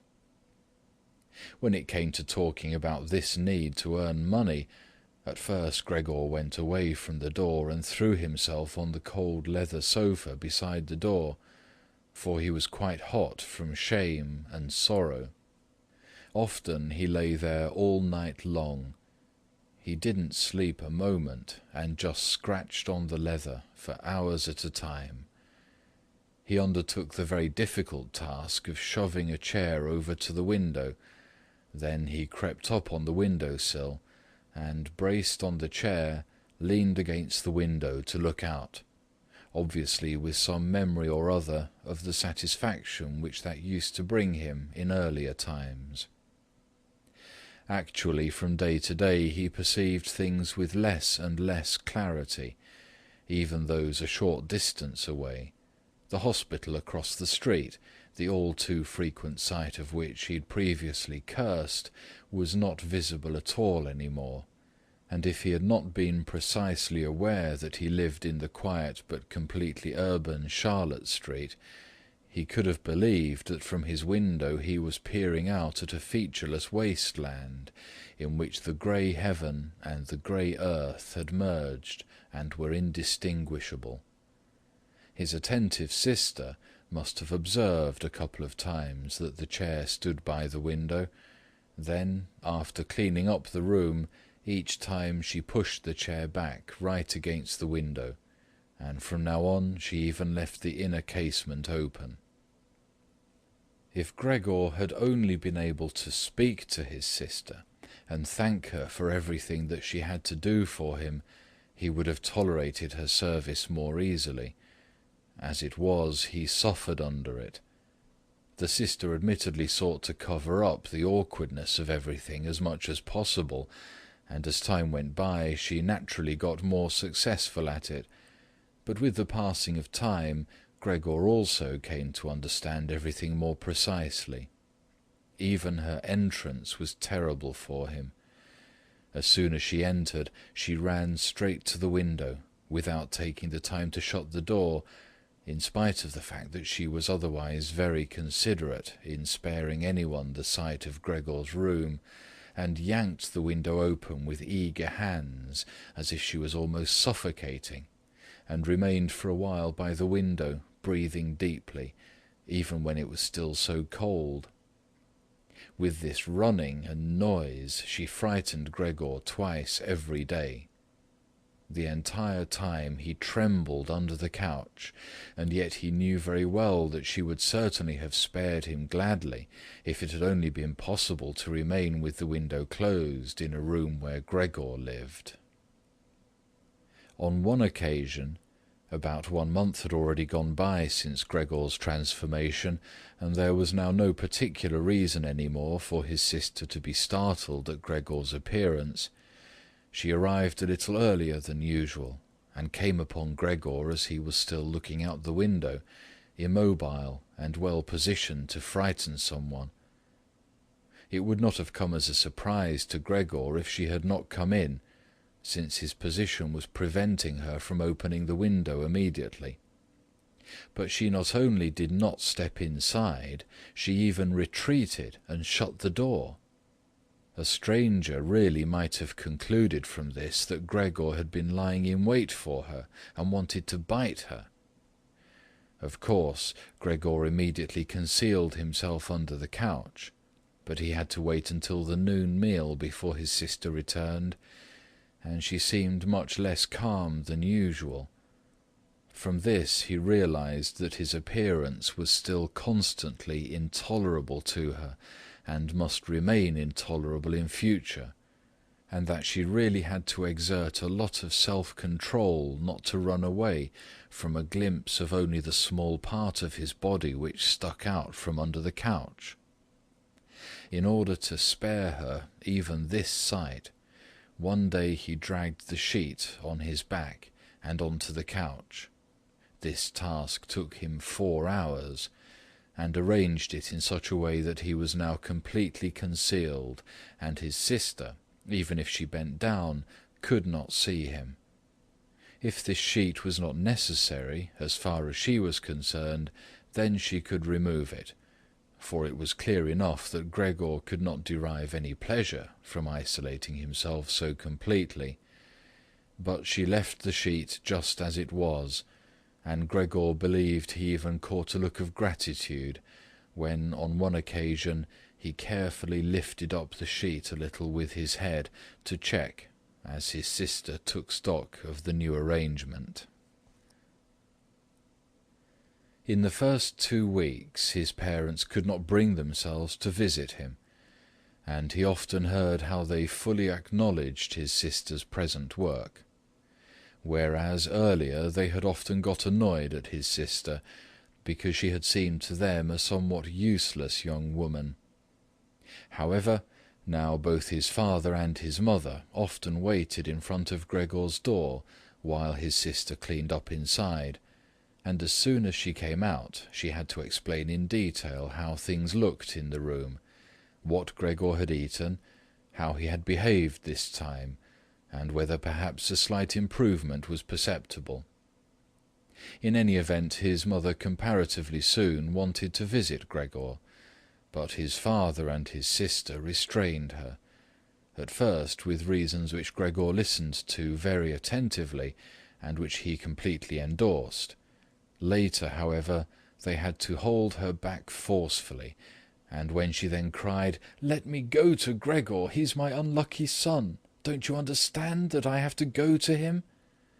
Gregor then thought that perhaps it would be a good thing if his mother came in, not every day, of course, but maybe once a week. She understood everything much better than his sister, who, in spite of all her courage, was still a child, and in the last analysis had perhaps undertaken such a difficult task only out of childish recklessness. Gregor's wish to see his mother was soon realized. While during the day Gregor, out of consideration for his parents, did not want to show himself by the window, he couldn't crawl around very much on the few square meters of the floor. He found it difficult to bear lying quietly during the night, and soon eating no longer gave him the slightest pleasure. So for diversion, he acquired the habit of crawling back and forth across the walls and ceiling. He was especially fond of hanging from the ceiling. The experience was quite different from lying on the floor. It was easier to breathe. A slight vibration went through his body, and in the midst of the almost happy amusement which Gregor found up there, it could happen that, to his own surprise, he let go and hit the floor. However, now he naturally controlled his body quite differently, and he did not injure himself in such a great fall. His sister noticed immediately the new amusement which Gregor had found for himself, for as he crept around he left behind here and there traces of his sticky stuff, and so she got the idea of making Gregor's creeping around as easy as possible, and thus of removing the furniture which got in the way, especially the chest of drawers and the writing desk. But she was in no position to do this by herself. She did not dare to ask her father to help, and the servant girl would certainly not have assisted her, for although this girl, about 16 years old, had courageously remained since the dismissal of the previous cook, she had begged for the privilege of being allowed to stay permanently confined to the kitchen, and of having to open the door only in answer to a special summons. Thus his sister had no other choice but to involve his mother while his father was absent. His mother approached Gregor's room with cries of excited joy, but she fell silent at the door. Of course, his sister first checked whether everything in the room was in order. Only then did she let his mother walk in. In great haste, Gregor had drawn the sheet down even further and wrinkled it more. The whole thing really looked just like a coverlet thrown carelessly over the couch. On this occasion, Gregor held back from spying out from under the sheet. Thus he refrained from looking at his mother this time, and was just happy that she had come. "Come on, he's not visible," said his sister, and evidently led his mother by the hand. Now Gregor listened as these two weak women shifted the still heavy old chest of drawers from its position, and his sister constantly took on herself the greatest part of the work, without listening to the warnings of his mother, who was afraid that she would strain herself. The work lasted a long time. After about a quarter of an hour had already gone by, his mother said it would be better if they left the chest of drawers where it was, because in the first place it was too heavy. They would not be finished before his father's arrival, and leaving the chest of drawers in the middle of the room would block all Gregor's pathways, but in the second place they could not be certain that Gregor would be pleased with the removal of the furniture. To her, the reverse seemed to be true. The sight of the empty walls pierced her right to the heart, and why should Gregor not feel the same, since he had been accustomed to the room furnishings for a long time, and in an empty room would feel himself abandoned? "And is it not the case," said his mother, concluding very quietly, almost whispering as if she wished to prevent Gregor, whose exact location she really didn't know, from hearing even the sound of her voice, for she was convinced that he did not understand her words, "and isn't it a fact that by removing the furniture we're showing that we're giving up all hope of an improvement, and are leaving him to his own resources without any consideration? I think it would be best if we tried to keep the room exactly in the condition it was in before, so that when Gregor returns to us he finds everything unchanged, and can forget the intervening time all the more easily." As he heard his mother's words, Gregor realized that the lack of all immediate human contact, together with the monotonous life surrounded by the family over the course of these 2 months, must have confused his understanding, because otherwise he couldn't explain to himself how he, in all seriousness, could have been so keen to have his room emptied. Was he really eager to let the warm room, comfortably furnished with pieces he had inherited, be turned into a cavern, in which he would of course then be able to crawl about in all directions without disturbance, but at the same time with a quick and complete forgetting of his human past as well? Was he then at this point already on the verge of forgetting? And was it only the voice of his mother, which he had not heard for a long time, that had aroused him? Nothing was to be removed, everything must remain.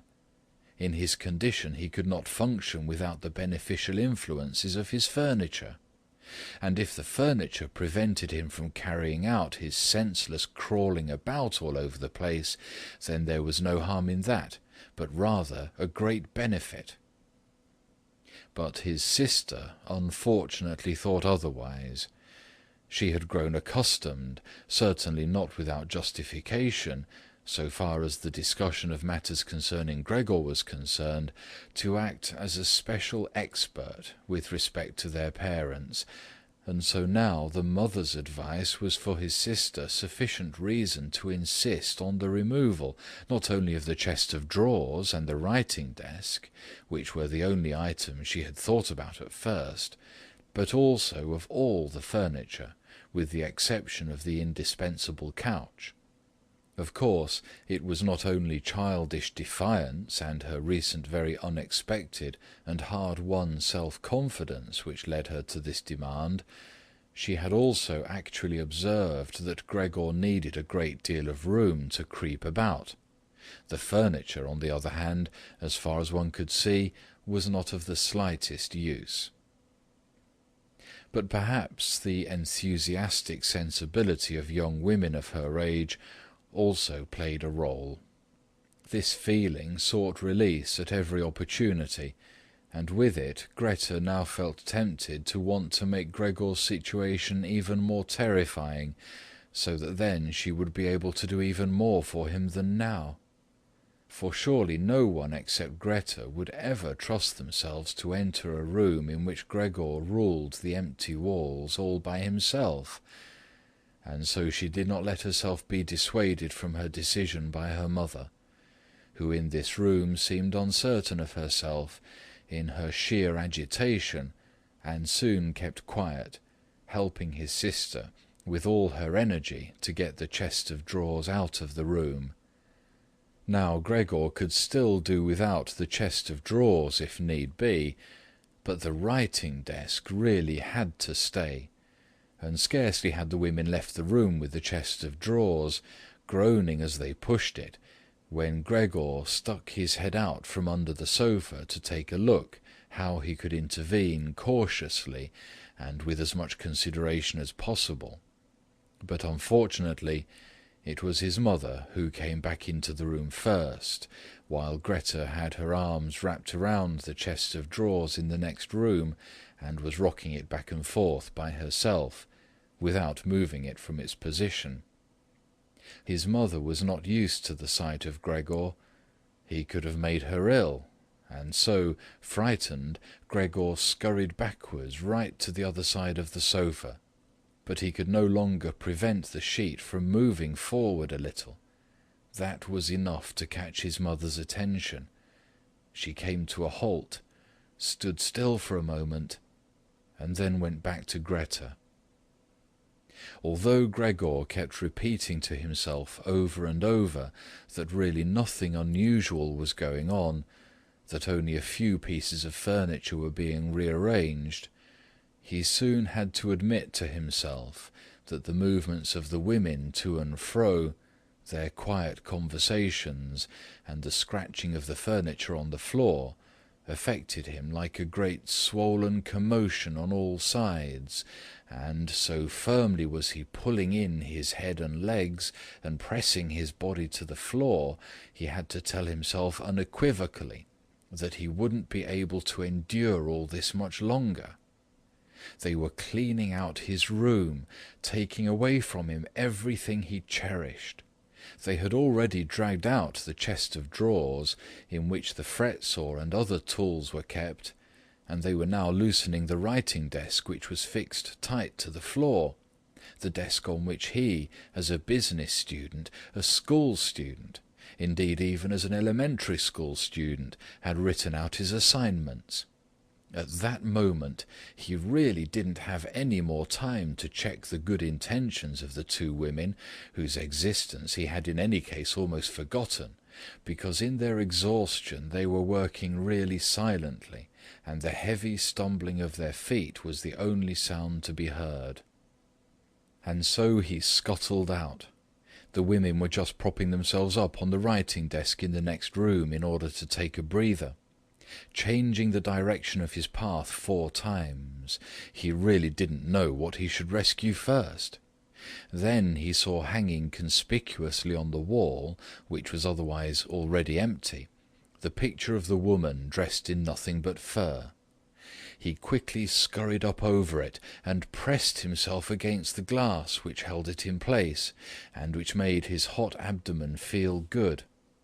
At least this picture, which Gregor at the moment completely concealed, surely no one would now take it away. He twisted his head towards the door of the living-room to observe the women as they came back in. They had not allowed themselves very much rest, and were coming back right away. Greta had placed her arm around her mother and held her tightly. "So what shall we take now?" said Greta, and looked around her. Then her glance met Gregor's from the wall. She kept her composure only because her mother was there. She bent her face towards her mother in order to prevent her from looking round, and said, although in a trembling voice and too quickly, "Come, wouldn't it be better to go back to the living-room for just another moment?" Greta's purpose was clear to Gregor. She wanted to bring his mother to a safe place, and then chase him down from the wall. Well, let her just try. He squatted on his picture and did not hand it over. He would sooner spring into Greta's face. But Greta's words had immediately made the mother very uneasy. She walked to the side, caught sight of the enormous brown splotch on the flowered wallpaper, and before she became truly aware that what she was looking at was Gregor, screamed out in a high-pitched raw voice, "Oh God! Oh God!" and fell with outstretched arms as if she were surrendering everything, down onto the couch, and lay there motionless. "Gregor, you—" cried out his sister with a raised fist and an urgent glare. Since his transformation, these were the first words which she had directed right at him. She ran into the room next door to bring some spirits or other with which she could revive her mother from her fainting spell. Gregor wanted to help as well. There was time enough to save the picture, but he was stuck fast on the glass and had to tear himself loose forcefully. Then he also scurried into the next room, as if he could give his sister some advice, as in earlier times, but then he had to stand there idly behind her, while she rummaged around among various small bottles. Still, she was frightened when she turned round. The bottle fell onto the floor and shattered.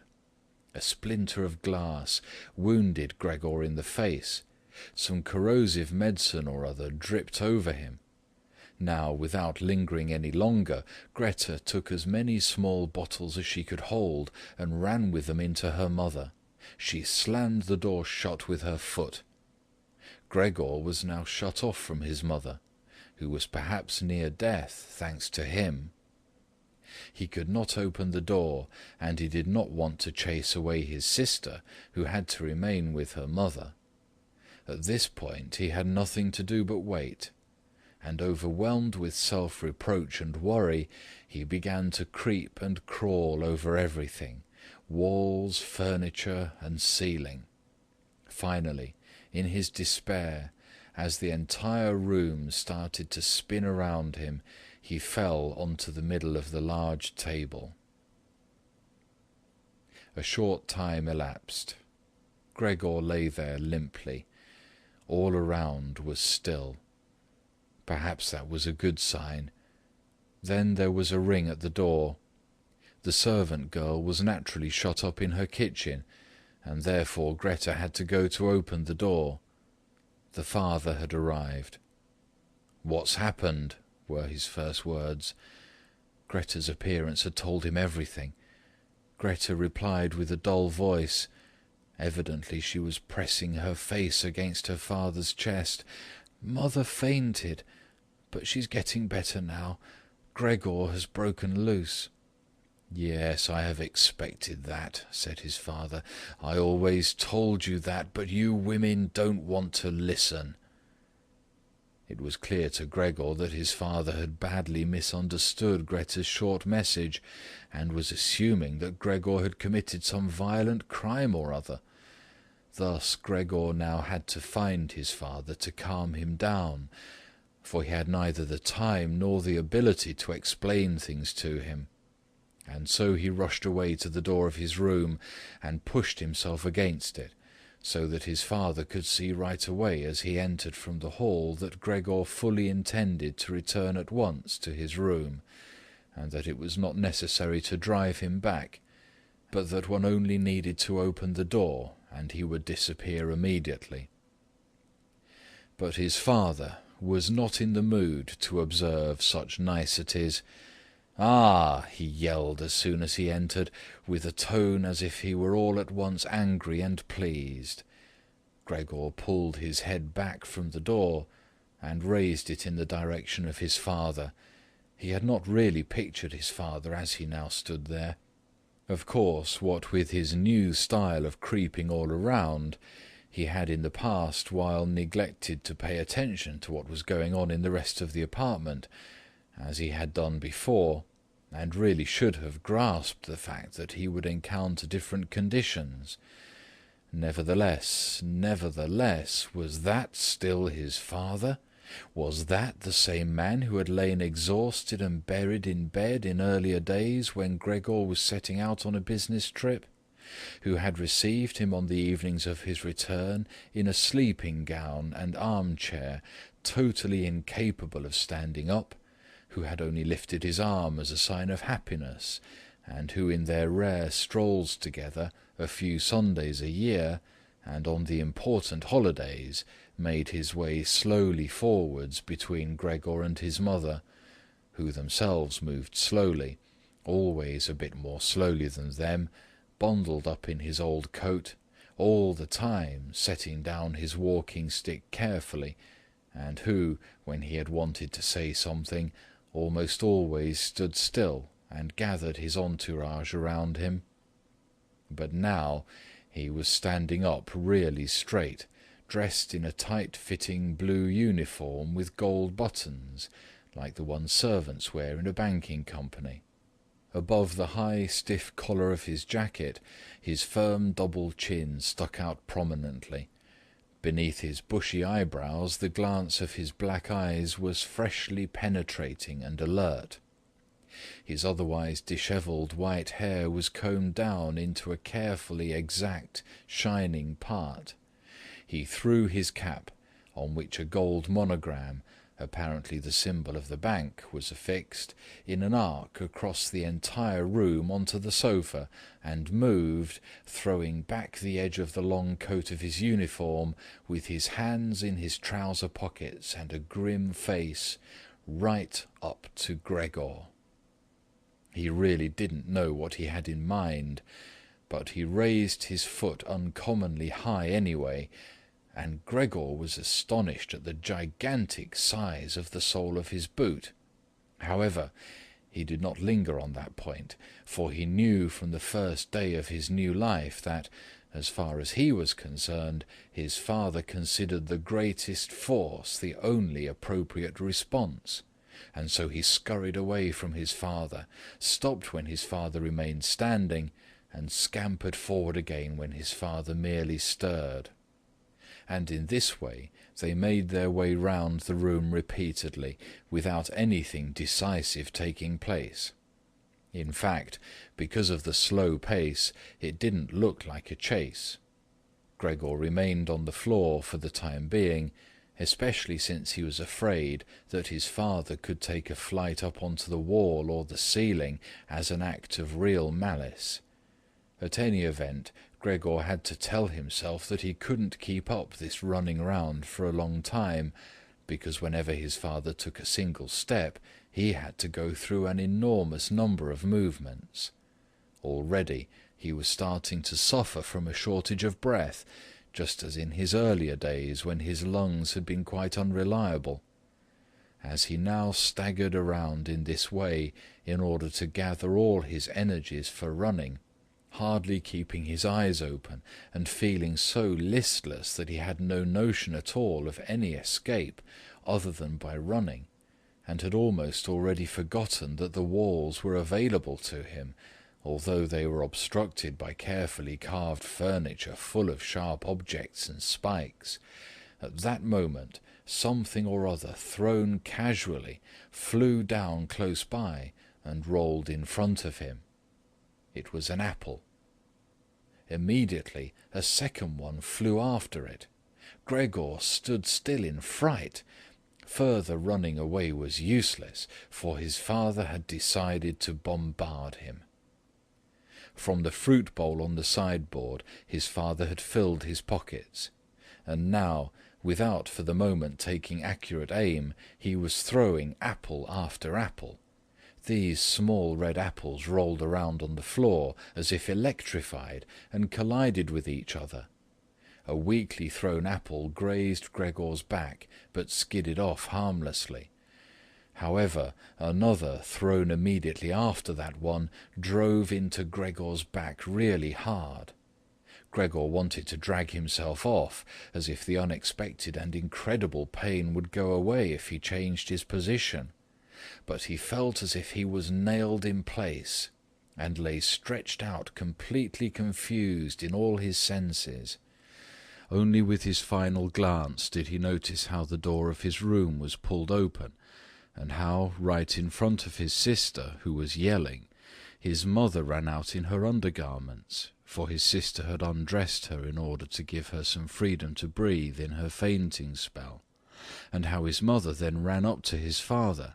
On the way her tied-up skirts slipped toward the floor one after the other, and how, tripping over her skirts, she hurled herself onto his father, and throwing her arms around him in complete union with him, but at this moment Gregor's powers of sight gave way, as her hands reached to the back of his father's head, and she begged him to spare Gregor's life.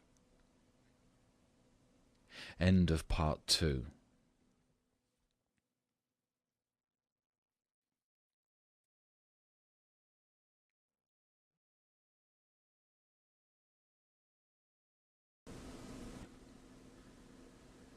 Gregor's serious wound, from which he suffered for over a month, since no one ventured to remove the apple, it remained in his flesh as a visible reminder, seemed by itself to have reminded the father that, in spite of his present unhappy and hateful appearance, Gregor was a member of the family, something one should not treat as an enemy, and that it was, on the contrary, a requirement of family duty to suppress one's aversion and to endure. Nothing else, just endure. And if through his wound Gregor had now apparently lost for good his ability to move, and for the time being needed many, many minutes to crawl across his room, like an aged invalid, so far as creeping up high was concerned, that was unimaginable. Nevertheless, for this worsening of his condition, in his opinion, he did get completely satisfactory compensation, because every day towards evening the door to the living-room, which he was in the habit of keeping a sharp eye on even 1 or 2 hours beforehand, was opened, so that he, lying in the darkness of his room, invisible from the living-room, could see the entire family at the illuminated table, and listen to their conversation, to a certain extent with their common permission, a situation quite different from what had happened before. Of course it was no longer the animated social interaction of former times, which Gregor in small hotel rooms had always thought about with a certain longing, when, tired out, he had had to throw himself into the damp bedclothes. For the most part what went on now was very quiet. After the evening meal, the father fell asleep quickly in his armchair. The mother and sister talked guardedly to each other in the stillness. Bent far over, the mother sewed fine undergarments for a fashion shop. The sister, who had taken on a job as a salesgirl, in the evening studied stenography and French, so as perhaps later to obtain a better position. Sometimes the father woke up, and, as if he was quite ignorant that he'd been asleep, said to the mother, "How long have you been sewing today?" and went right back to sleep, while the mother and the sister smiled tiredly to each other. With a sort of stubbornness, the father refused to take off his servant's uniform, even at home, and while his sleeping gown hung unused on the coat hook, the father dozed completely dressed in his place, as if he was always ready for his responsibility, and even here was waiting for the voice of his superior.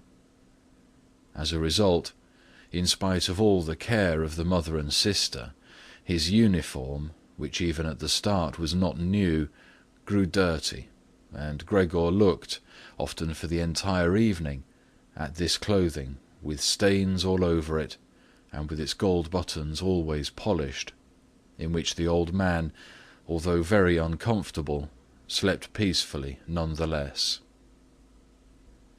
As soon as the clock struck 10, the mother tried gently encouraging the father to wake up, and then persuading him to go to bed, on the ground that he couldn't get a proper sleep here, and that the father, who had to report for service at 6 o'clock, really needed a good sleep.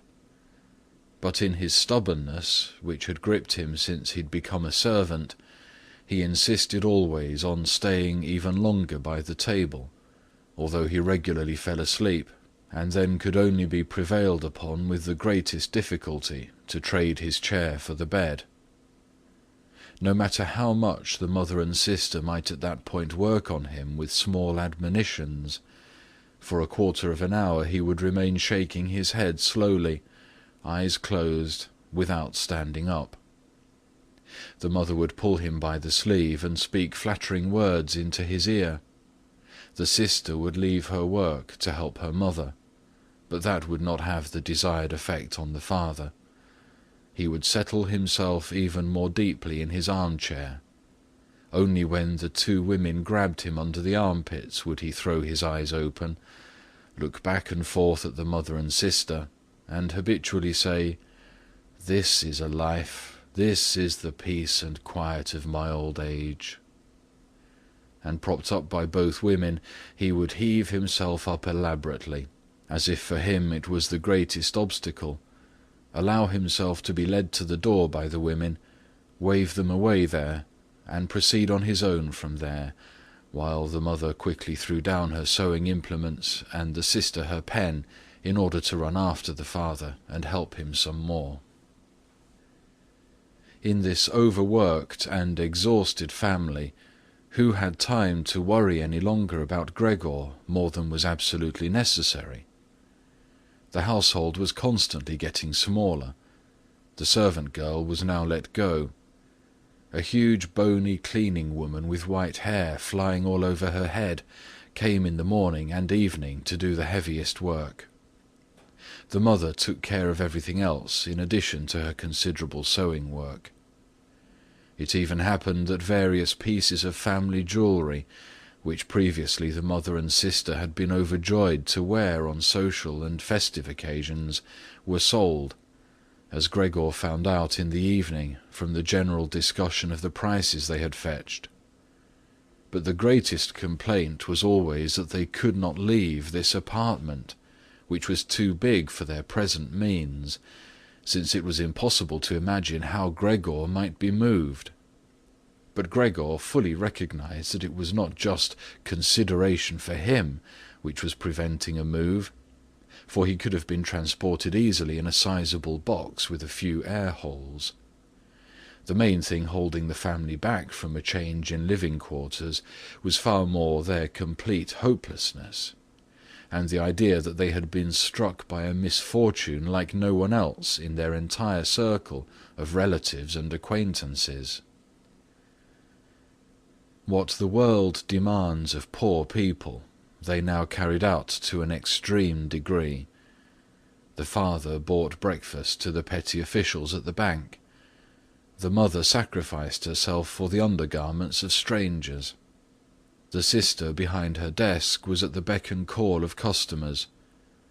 But the family's energies did not extend any further, and the wound in his back began to pain Gregor all over again, when now mother and sister, after they had escorted the father back to bed, came back, let their work lie, moved close together, and sat cheek to cheek, and when his mother would now say, pointing to Gregor's room, "Close the door, Greta," and when Gregor was again in the darkness, while close by the women mingled their tears or, quite dry-eyed, stared at the table.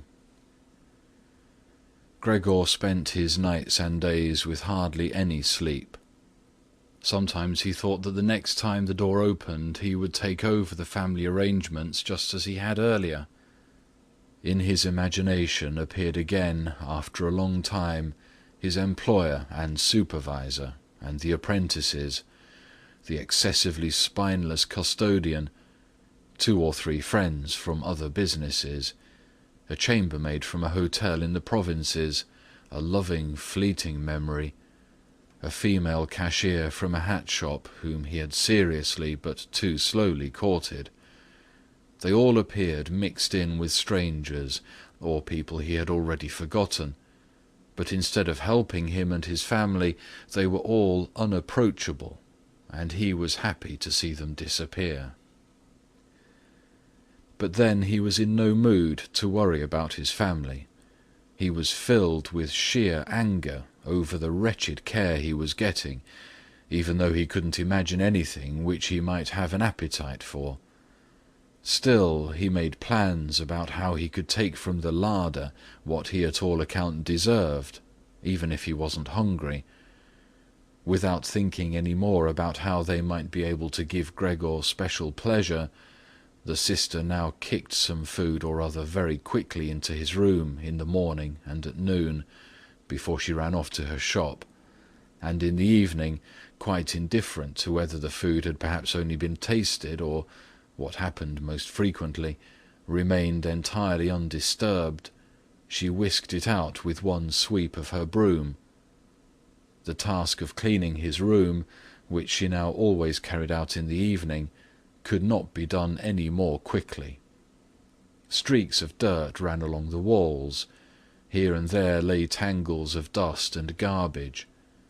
At first, when his sister arrived, Gregor positioned himself in a particularly filthy corner, in order with this posture to make something of a protest.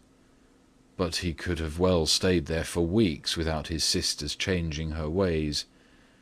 In fact, she perceived the dirt as much as he did, but she had decided just to let it stay.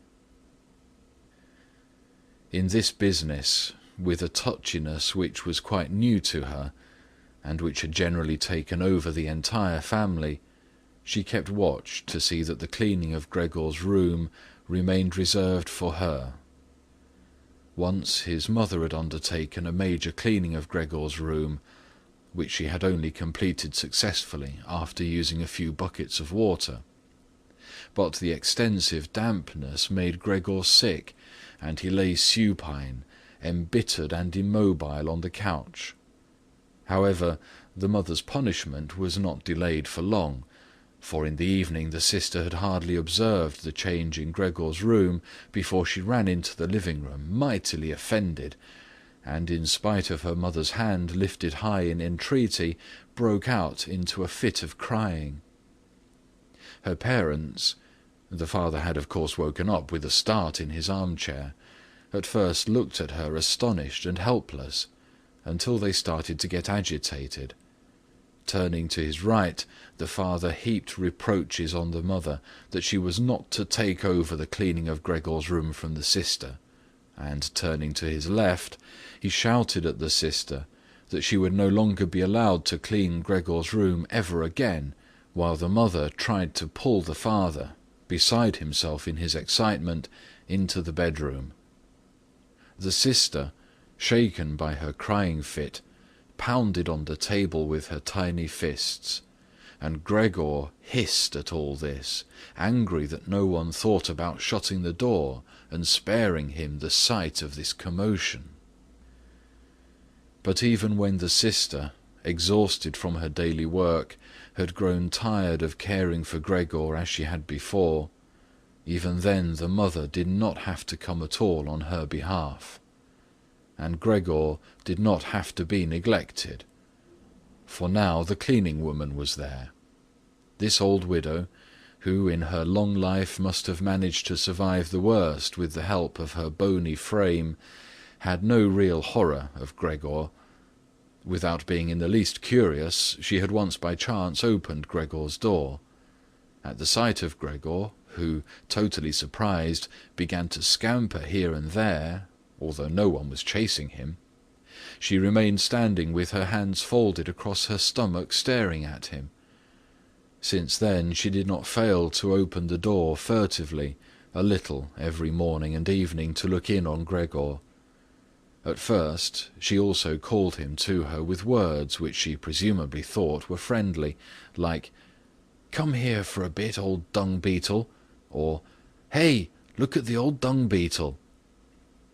Addressed in such a manner, Gregor answered nothing, but remained motionless in his place, as if the door had not been opened at all. If only, instead of allowing this cleaning woman to disturb him uselessly whenever she felt like it, they had given her orders to clean up his room every day. One day, in the early morning, a hard downpour, perhaps already a sign of the coming spring, struck the window panes. When the cleaning woman started up once again with her usual conversation, Gregor was so bitter that he turned towards her as if for an attack, although slowly and weakly. But instead of being afraid of him, the cleaning woman merely lifted up a chair standing close by the door, and as she stood there with her mouth wide open, her intention was clear. She would close her mouth only when the chair in her hand had been thrown down on Gregor's back. "This goes on no further, all right?" she asked, as Gregor turned himself around again, and she placed the chair calmly back in the corner. Gregor ate hardly anything any more. Only when he chanced to move past the food which had been prepared did he, as a game, take a bit into his mouth, hold it there for hours, and generally spit it out again. At first he thought it might be his sadness over the condition of his room which kept him from eating, but he very soon became reconciled to the alterations in his room. People had grown accustomed to put into storage in his room things which they couldn't put anywhere else, and at this point there were many such things, now that they had rented one room of the apartment to 3 lodgers. These solemn gentlemen, all 3 had full beards, as Gregor once found out through a crack in the door, were meticulously intent on tidiness, not only in their own room, but, once they had now rented a room there, in the entire household, and particularly in the kitchen. They simply did not tolerate any useless or shoddy stuff. Moreover, for the most part they had brought with them their own pieces of furniture. Thus many items had become superfluous, and these were not really things one could sell, or things people wanted to throw out. All these items ended up in Gregor's room, even the box of ashes and the garbage pail from the kitchen. The cleaning woman, always in a hurry, simply flung anything that was momentarily useless into Gregor's room. Fortunately, Gregor generally saw only the relevant object and the hand which held it. The cleaning woman perhaps was intending, when time and opportunity allowed, to take the stuff out again, or to throw everything out all at once, but in fact the things remained lying there, wherever they had ended up at the first throw, unless Gregor squirmed his way through the accumulation of junk and moved it. At first he was forced to do this, because otherwise there was no room for him to creep around, but later he did it with a growing pleasure, although after such movements, tired to death and feeling wretched, he didn't budge for hours. Because the lodgers sometimes took their evening meal at home in the common living room, the door to the living room stayed shut on many evenings. But Gregor had no trouble at all going without the open door. Already on many evenings when it was open, he had not availed himself of it, but, without the family noticing, was stretched out in the darkest corner of his room. However, once the cleaning woman had left the door to the living room slightly ajar, and it remained open even when the lodgers came in the evening and the lights were put on. They sat down at the head of the table, where in earlier days the mother, the father, and Gregor had eaten, unfolded their serviettes and picked up their knives and forks. The mother immediately appeared in the door with a dish of meat, and right behind her the sister with a dish piled high with potatoes. The food gave off a lot of steam. The gentlemen lodgers bent over the plate set before them, as if they wanted to check it before eating, and in fact the one who sat in the middle, for the other two he seemed to serve as the authority, cut off a piece of meat still on the plate, obviously to establish whether it was sufficiently tender, and whether or not something should be shipped back to the kitchen. He was satisfied, and mother and sister, who had looked on in suspense, began to breathe easily and to smile. The family itself ate in the kitchen. In spite of that, before the father went into the kitchen, he came into the room, and with a single bow, cap in hand, made a tour of the table. The lodgers rose up collectively and murmured something in their beards. Then, when they were alone, they ate almost in complete silence. It seemed odd to Gregor that, out of all the many different sorts of sounds of eating, what was always audible was their chewing teeth, as if by that Gregor should be shown that people needed their teeth to eat, and that nothing could be done even with the most handsome toothless jawbone. "I really do have an appetite," Gregor said to himself sorrowfully, "but not for these things. How these lodgers stuff themselves, and I am dying."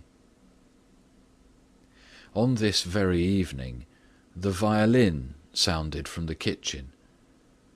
Gregor didn't remember hearing it all through this period. The lodgers had already ended their night meal. The middle one had pulled out a newspaper and had given each of the other two a page, and they were now leaning back, reading and smoking.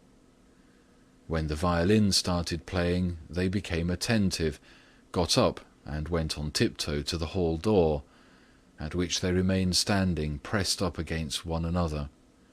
They must have been audible from the kitchen, because the father called out, "Perhaps the gentlemen don't like the playing. It can be stopped at once." "On the contrary," stated the lodger in the middle, "might the young woman not come out into us and play in the room here, where it is really much more comfortable and cheerful?" "Oh, thank you," cried out the father, as if he were the one playing the violin. The men stepped back into the room and waited. Soon the father came with the music stand, the mother with the sheet music, and the sister with the violin. The sister calmly prepared everything for the recital. The parents, who had never previously rented a room, and therefore exaggerated their politeness to the lodgers, dared not sit on their own chairs. The father leaned against the door, his right hand stuck between two buttons of his buttoned-up uniform. The mother, however, accepted a chair offered by one lodger. Since she left the chair sit where the gentleman had chanced to put it, she sat to one side, in a corner. The sister began to play. The father and mother, one on each side, followed attentively the movements of her hands. Attracted by the playing, Gregor had ventured to advance a little further forward, and his head was already in the living-room. He scarcely wondered about the fact that recently he had had so little consideration for the others. Earlier this consideration had been something he was proud of, and for that very reason he would have had at this moment more reason to hide away, because as a result of the dust which lay all over his room and flew around with the slightest movement, he was totally covered in dirt. On his back and his sides he carted around with him dust, threads, hair, and remnants of food. His indifference to everything was much too great for him to lie on his back and scour himself on the carpet, as he often had done earlier during the day.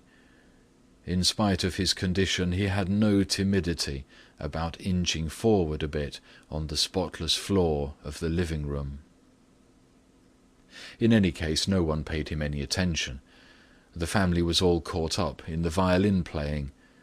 The lodgers, by contrast, who for the moment had placed themselves, hands in their trouser pockets, behind the music-stand, much too close to the sister, so that they could all see the sheet music, something that must certainly bother the sister, soon drew back to the window, conversing in low voices with bowed heads, where they then remained, worriedly observed by the father. It now seemed really clear that, having assumed they were to hear a beautiful or entertaining violin recital, they were disappointed, and were allowing their peace and quiet to be disturbed only out of politeness. The way in which they all blew the smoke from their cigars out of their noses and mouths in particular led one to conclude that they were very irritated. And yet his sister was playing so beautifully. Her face was turned to the side. Her gaze followed the score intently and sadly. Gregor crept forward still a little further, keeping his head close against the floor, in order to be able to catch her gaze if possible. Was he an animal that music so captivated him? For him, it was as if the way to the unknown nourishment he craved was revealing itself. He was determined to press forward right to his sister, to tug at her dress, and to indicate to her in this way that she might still come with her violin into his room, because here no one valued the recital as he wanted to value it. He did not wish to let her go from his room any more, at least not as long as he lived. His frightening appearance would for the first time become useful for him. He wanted to be at all the doors of his room simultaneously and snarl back at the attackers.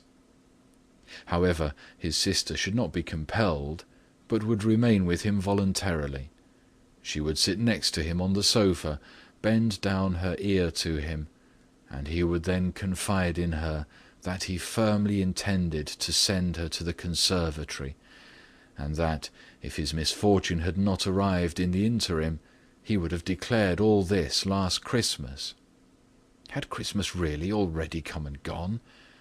And would have brooked no argument. After this explanation, his sister would break out in tears of emotion, and Gregor would lift himself up to her armpit and kiss her throat, which she, from the time she started going to work, had left exposed without a band or a collar. "Mr. Samsa," called out the middle lodger to his father, and without uttering a further word, pointed his index finger at Gregor as he was moving slowly forward. The violin fell silent. The middle lodger smiled, first shaking his head once at his friends, and then looked down at Gregor once more. Rather than driving Gregor back again, the father seemed to consider it of prime importance to calm down the lodgers, although they were not at all upset, and Gregor seemed to entertain them more than the violin recital. The father hurried over to them, and with outstretched arms tried to push them into their own room, and simultaneously to block their view of Gregor with his own body. At this they became really somewhat irritated, although one no longer knew whether that was because of the father's behaviour, or because of knowledge they had just acquired that they had, without knowing it, a neighbour like Gregor. They demanded explanations from his father, raised their arms to make their points, tugged agitatedly at their beards, and moved back towards their room quite slowly. In the meantime, the isolation which had suddenly fallen upon his sister, after the sudden breaking off of the recital, had overwhelmed her. She had held on to her violin and bow in her limp hands for a little while, and had continued to look at the sheet music as if she was still playing. All at once she pulled herself together, put the instrument in her mother's lap.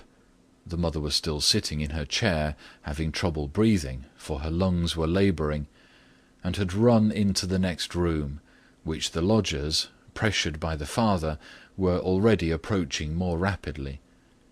One could observe how, under the sisters' practised hands, the sheets and pillows on the beds were thrown on high and arranged. Even before the lodgers had reached the room, she was finishing fixing the beds and was slipping out. The father seemed so gripped once again with his stubbornness that he forgot about the respect which he always showed to his renters.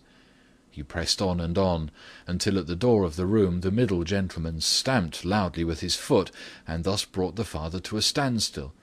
"I hereby declare," the middle lodger said, raising his hands and casting his glance both on the mother and the sister, "that considering the disgraceful conditions prevailing in this apartment and family," with this he spat decisively on the floor, "I immediately cancel my room. I will, of course, pay nothing at all for the days which I have lived here. On the contrary, I shall think about whether or not I will initiate some sort of action against you, something which, believe me, will be very easy to establish." He fell silent, and looked directly in front of him, as if he was waiting for something. In fact, his two friends immediately joined in with their opinions. "We also give immediate notice." At that, he seized the door handle, banged the door shut, and locked it. The father groped his way tottering to his chair, and let himself fall in it. It looked as if he was stretching out for his usual evening snooze, but the heavy nodding of his head, which looked as if it was without support, showed that he was not sleeping at all. Gregor had lain motionless the entire time, on the spot where the lodgers had caught him. Disappointment with the collapse of his plan, and perhaps also weakness brought on by his severe hunger, made it impossible for him to move. He was certainly afraid that a general disaster would break over him at any moment, and he waited. He was not even startled when the violin fell from the mother's lap, out from under her trembling fingers, and gave off a reverberating tone. "My dear parents," said the sister, banging her hand on the table by way of an introduction, "things cannot go any longer in this way. Maybe if you don't understand that, well, I do. I will not utter my brother's name in front of this monster, and thus I say only that we must try to get rid of it. We have tried what is humanly possible to take care of it and to be patient. I believe that no one can criticize us in the slightest." "She is right in 1,000 ways," said the father to himself. The mother, who was still incapable of breathing properly, began to cough numbly, with her hand held up over her mouth, and a manic expression in her eyes. The sister hurried over to her mother and held her forehead. The sister's words seemed to have led the father to certain reflections. He sat upright, played with his uniform hat among the plates, which still lay on the table from the lodger's evening meal, and looked now and then at the motionless Gregor. "We must try to get rid of it," the sister now said decisively to the father, for the mother, in her coughing fit, was not listening to anything. "It is killing you both. I see it coming. When people have to work as hard as we all do, they cannot also tolerate this endless torment at home. I just can't go on any more." And she broke out into such a crying fit that her tears flowed out down onto her mother's face. She wiped them off her mother with mechanical motions of her hands. "Child," said the father sympathetically, and with obvious appreciation, "then what should we do?" The sister only shrugged her shoulders as a sign of perplexity which, in contrast to her previous confidence, had come over her while she was crying. "If he only understood us," said the father in a semi-questioning tone. The sister, in the midst of her sobbing, shook her hand energetically as a sign that there was no point thinking of that. "If he only understood us," repeated the father, and by shutting his eyes he absorbed the sister's conviction of the impossibility of this point, then perhaps some compromise would be possible with him, but as it is— "It must be gotten rid of," cried the sister. "That is the only way, father. You must try to get rid of the idea that this is Gregor.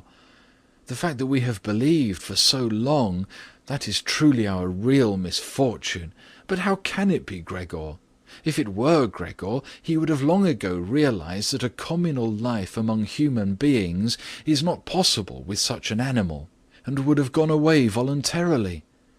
Then we would not have a brother, but we could go on living and honor his memory.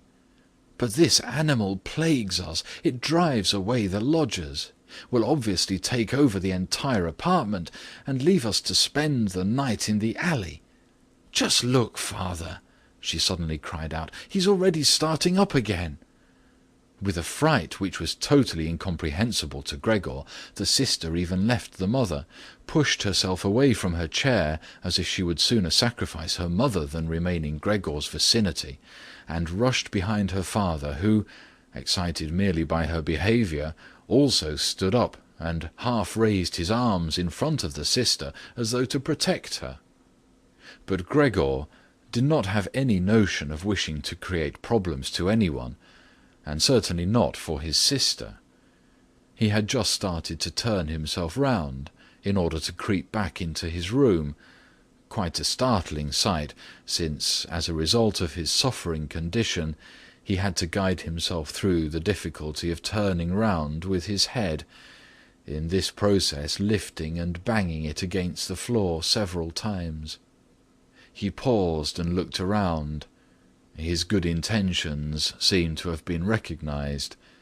The fright had lasted only for a moment. Now they looked at him in silence and sorrow. His mother lay in her chair, with her legs stretched out and pressed together. Her eyes were almost shut from weariness. The father and sister sat next to one another. The sister had set her hands around the father's neck. "Now perhaps I can actually turn myself around," thought Gregor, and began the task again. He couldn't stop puffing at the effort and had to rest now and then. Besides, no one was urging him on. It was all left to him on his own. When he had completed turning round, he immediately began to wander straight back. He was astonished at the great distance which separated him from his room, and did not understand in the least how in his weakness he had covered the same distance a short time before, almost without noticing it. Constantly intent only on creeping along quickly, he hardly paid any attention to the fact that no word or cry from his family interrupted him. Only when he was already at the door did he turn his head, not completely, because he felt his neck growing stiff. At any rate, he still saw that behind him nothing had changed. Only the sister was standing up. His last glimpse brushed over the mother, who was now completely asleep. Hardly was he inside his room when the door was pushed shut very quickly, bolted fast, and barred. Gregor was startled by the sudden commotion behind him, so much so that his little limbs bent double under him. It was his sister who'd been in such a hurry. She had stood up right away, had waited, and had then sprung forward nimbly. Gregor had not heard anything of her approach. She cried out, "Finally!" to her parents as she turned the key in the lock. "What now?" Gregor asked himself, and looked around him in the darkness. He soon made the discovery that he could no longer move at all. He was not surprised at that. On the contrary, it struck him as unnatural that up to this point he had really been able to move around with these little thin legs. Besides, he felt relatively content. True, he had pains throughout his entire body, but it seemed to him that they were gradually becoming weaker and weaker, and would finally go away completely. The rotten apple in his back, and the inflamed surrounding area, entirely covered with white dust, he hardly noticed. He remembered his family with deep feelings of love. In this business, his own thought that he had to disappear was, if possible, even more decisive than his sister's. He remained in this state of empty and peaceful reflection until the tower clock struck 3 o'clock in the morning. From the window he witnessed the beginning of the general dawning outside. Then, without willing it, his head sank all the way down, and from his nostrils flowed out weakly his last breath. Early in the morning the cleaning woman came. In her sheer energy and haste she banged all the doors, in precisely the way people had already asked her to avoid, so much so that once she arrived, a quiet sleep was no longer possible anywhere in the entire apartment. In her customarily brief visit to Gregor, she at first found nothing special. She thought he lay so immobile there because he wanted to play the offended party. She gave him credit for as complete an understanding as possible. Since she happened to be holding the long broom in her hand, she tried to tickle Gregor with it from the door. When that was quite unsuccessful, she became irritated and poked Gregor a little, and only when she had shoved him from his place without any resistance did she become attentive. When she quickly realized the true state of affairs, her eyes grew large. She whistled to herself. However, she didn't restrain herself for long. She pulled open the door of the bedroom and yelled in a loud voice into the darkness, "Come and look! It's kicked the bucket! It's lying there, totally snuffed!" The Samsa married couple sat upright in their marriage bed, and had to get over their fright at the cleaning woman before they managed to grasp her message.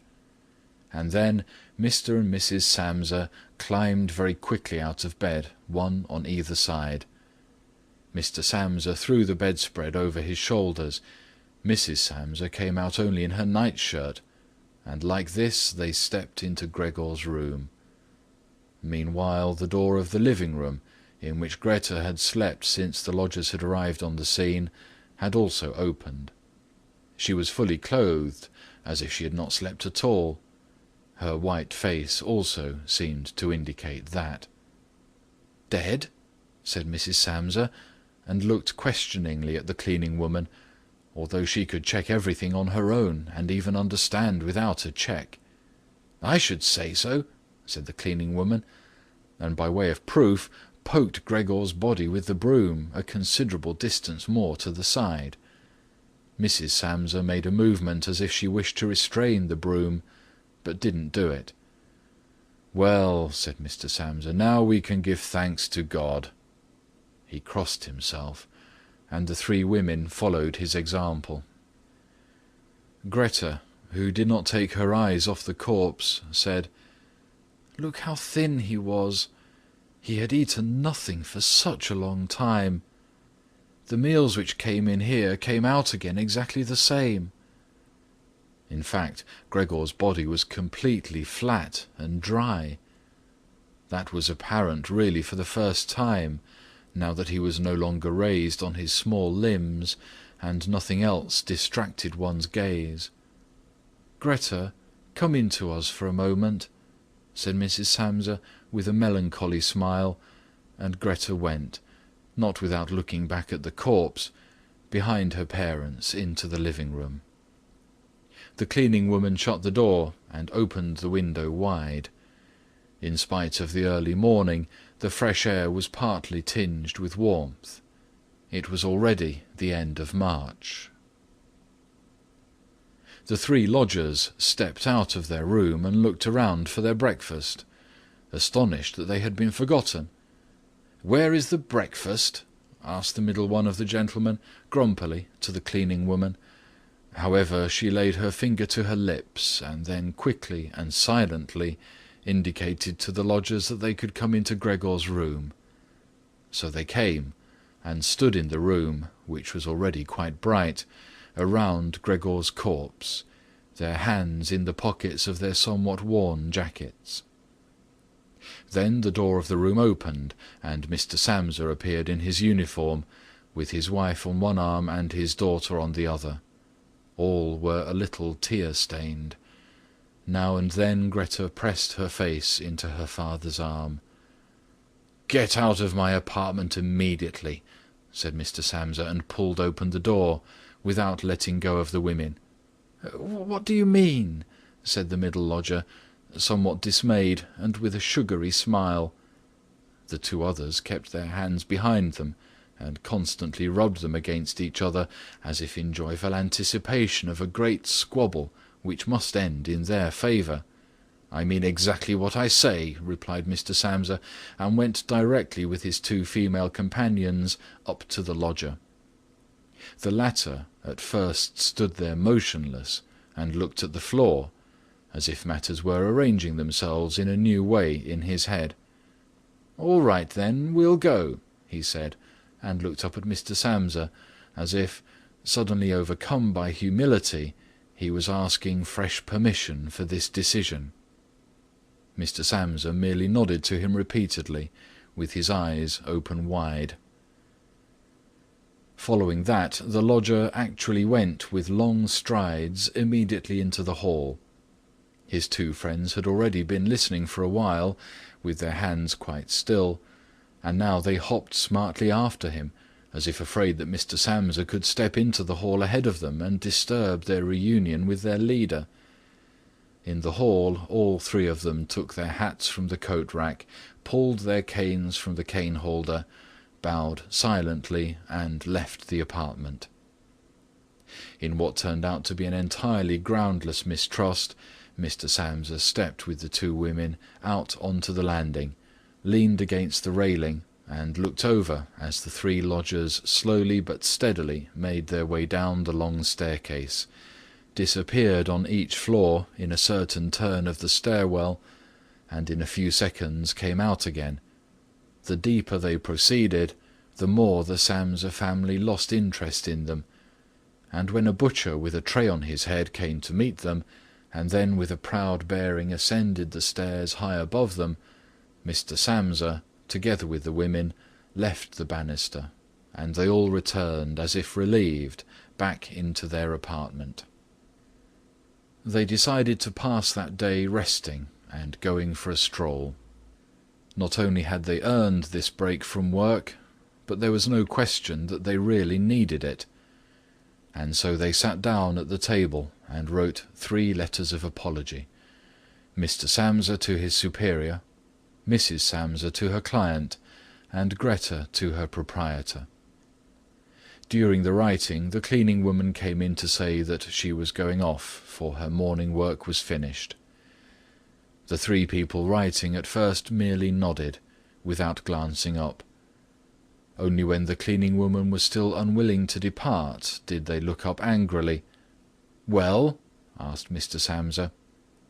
The cleaning woman stood smiling in the doorway, as if she had a great stroke of luck to report to the family, but would only do it if she was asked directly. the almost upright, small ostrich feather in her hat, which had irritated Mr. Samsa during her entire service, swayed lightly in all directions. "All right, then, what do you really want?" asked Mrs. Samsa, whom the cleaning lady still usually respected. "Well," answered the cleaning woman, smiling so happily she couldn't go on speaking right away, "about how that rubbish from the next room should be thrown out. You mustn't worry about it. It's all taken care of." Mrs. Samsa and Gregor bent down to their letters, as though they wanted to go on writing. Mr. Samsa, who noticed that the cleaning woman wanted to start describing everything in detail, decisively prevented her with an outstretched hand. But since she was not allowed to explain, she remembered the great hurry she was in, and called out, clearly insulted, "Bye-bye, everyone," turned round furiously, and left the apartment with a fearful slamming of the door. "This evening she'll be let go," said Mr. Samsa, but he got no answer from either his wife or from his daughter, because the cleaning woman seemed to have upset once again the tranquillity they had just attained. They got up, went to the window, and remained there, with their arms about each other. Mr. Samsa turned around in his chair in their direction, and observed them quietly for a while. Then he called out, "All right, come here then. Let's finally get rid of old things, and have a little consideration for me." The women attended to him at once. They rushed to him, caressed him, and quickly ended their letters. Then all three left the apartment together, something they had not done for months now, and took the electric tram into the open air outside the city. The car in which they were sitting by themselves was totally engulfed by the warm sun. Leaning back comfortably in their seats, they talked to each other about future prospects, and they discovered that on closer observation these were not at all bad, for the three of them had employment, about which they had not really questioned each other at all, which was extremely favourable and with especially promising prospects. The greatest improvement in their situation at this moment, of course, had to come from a change of dwelling. Now they wanted to rent an apartment smaller and cheaper, but better suited and generally more practical than the present one, which Gregor had found. While they amused themselves in this way, it struck Mr. and Mrs. Samsa, almost at the same moment, how their daughter, who was getting more animated all the time, had blossomed recently, in spite of all the troubles which had made her cheeks pale, into a beautiful and voluptuous young woman. Growing more silent, and almost unconsciously understanding each other in their glances, they thought that the time was now at hand to seek out a good, honest man for her, and it was something of a confirmation of their new dreams and good intentions when at the end of their journey their daughter got up first and stretched her young body. End of The Metamorphosis by Franz Kafka.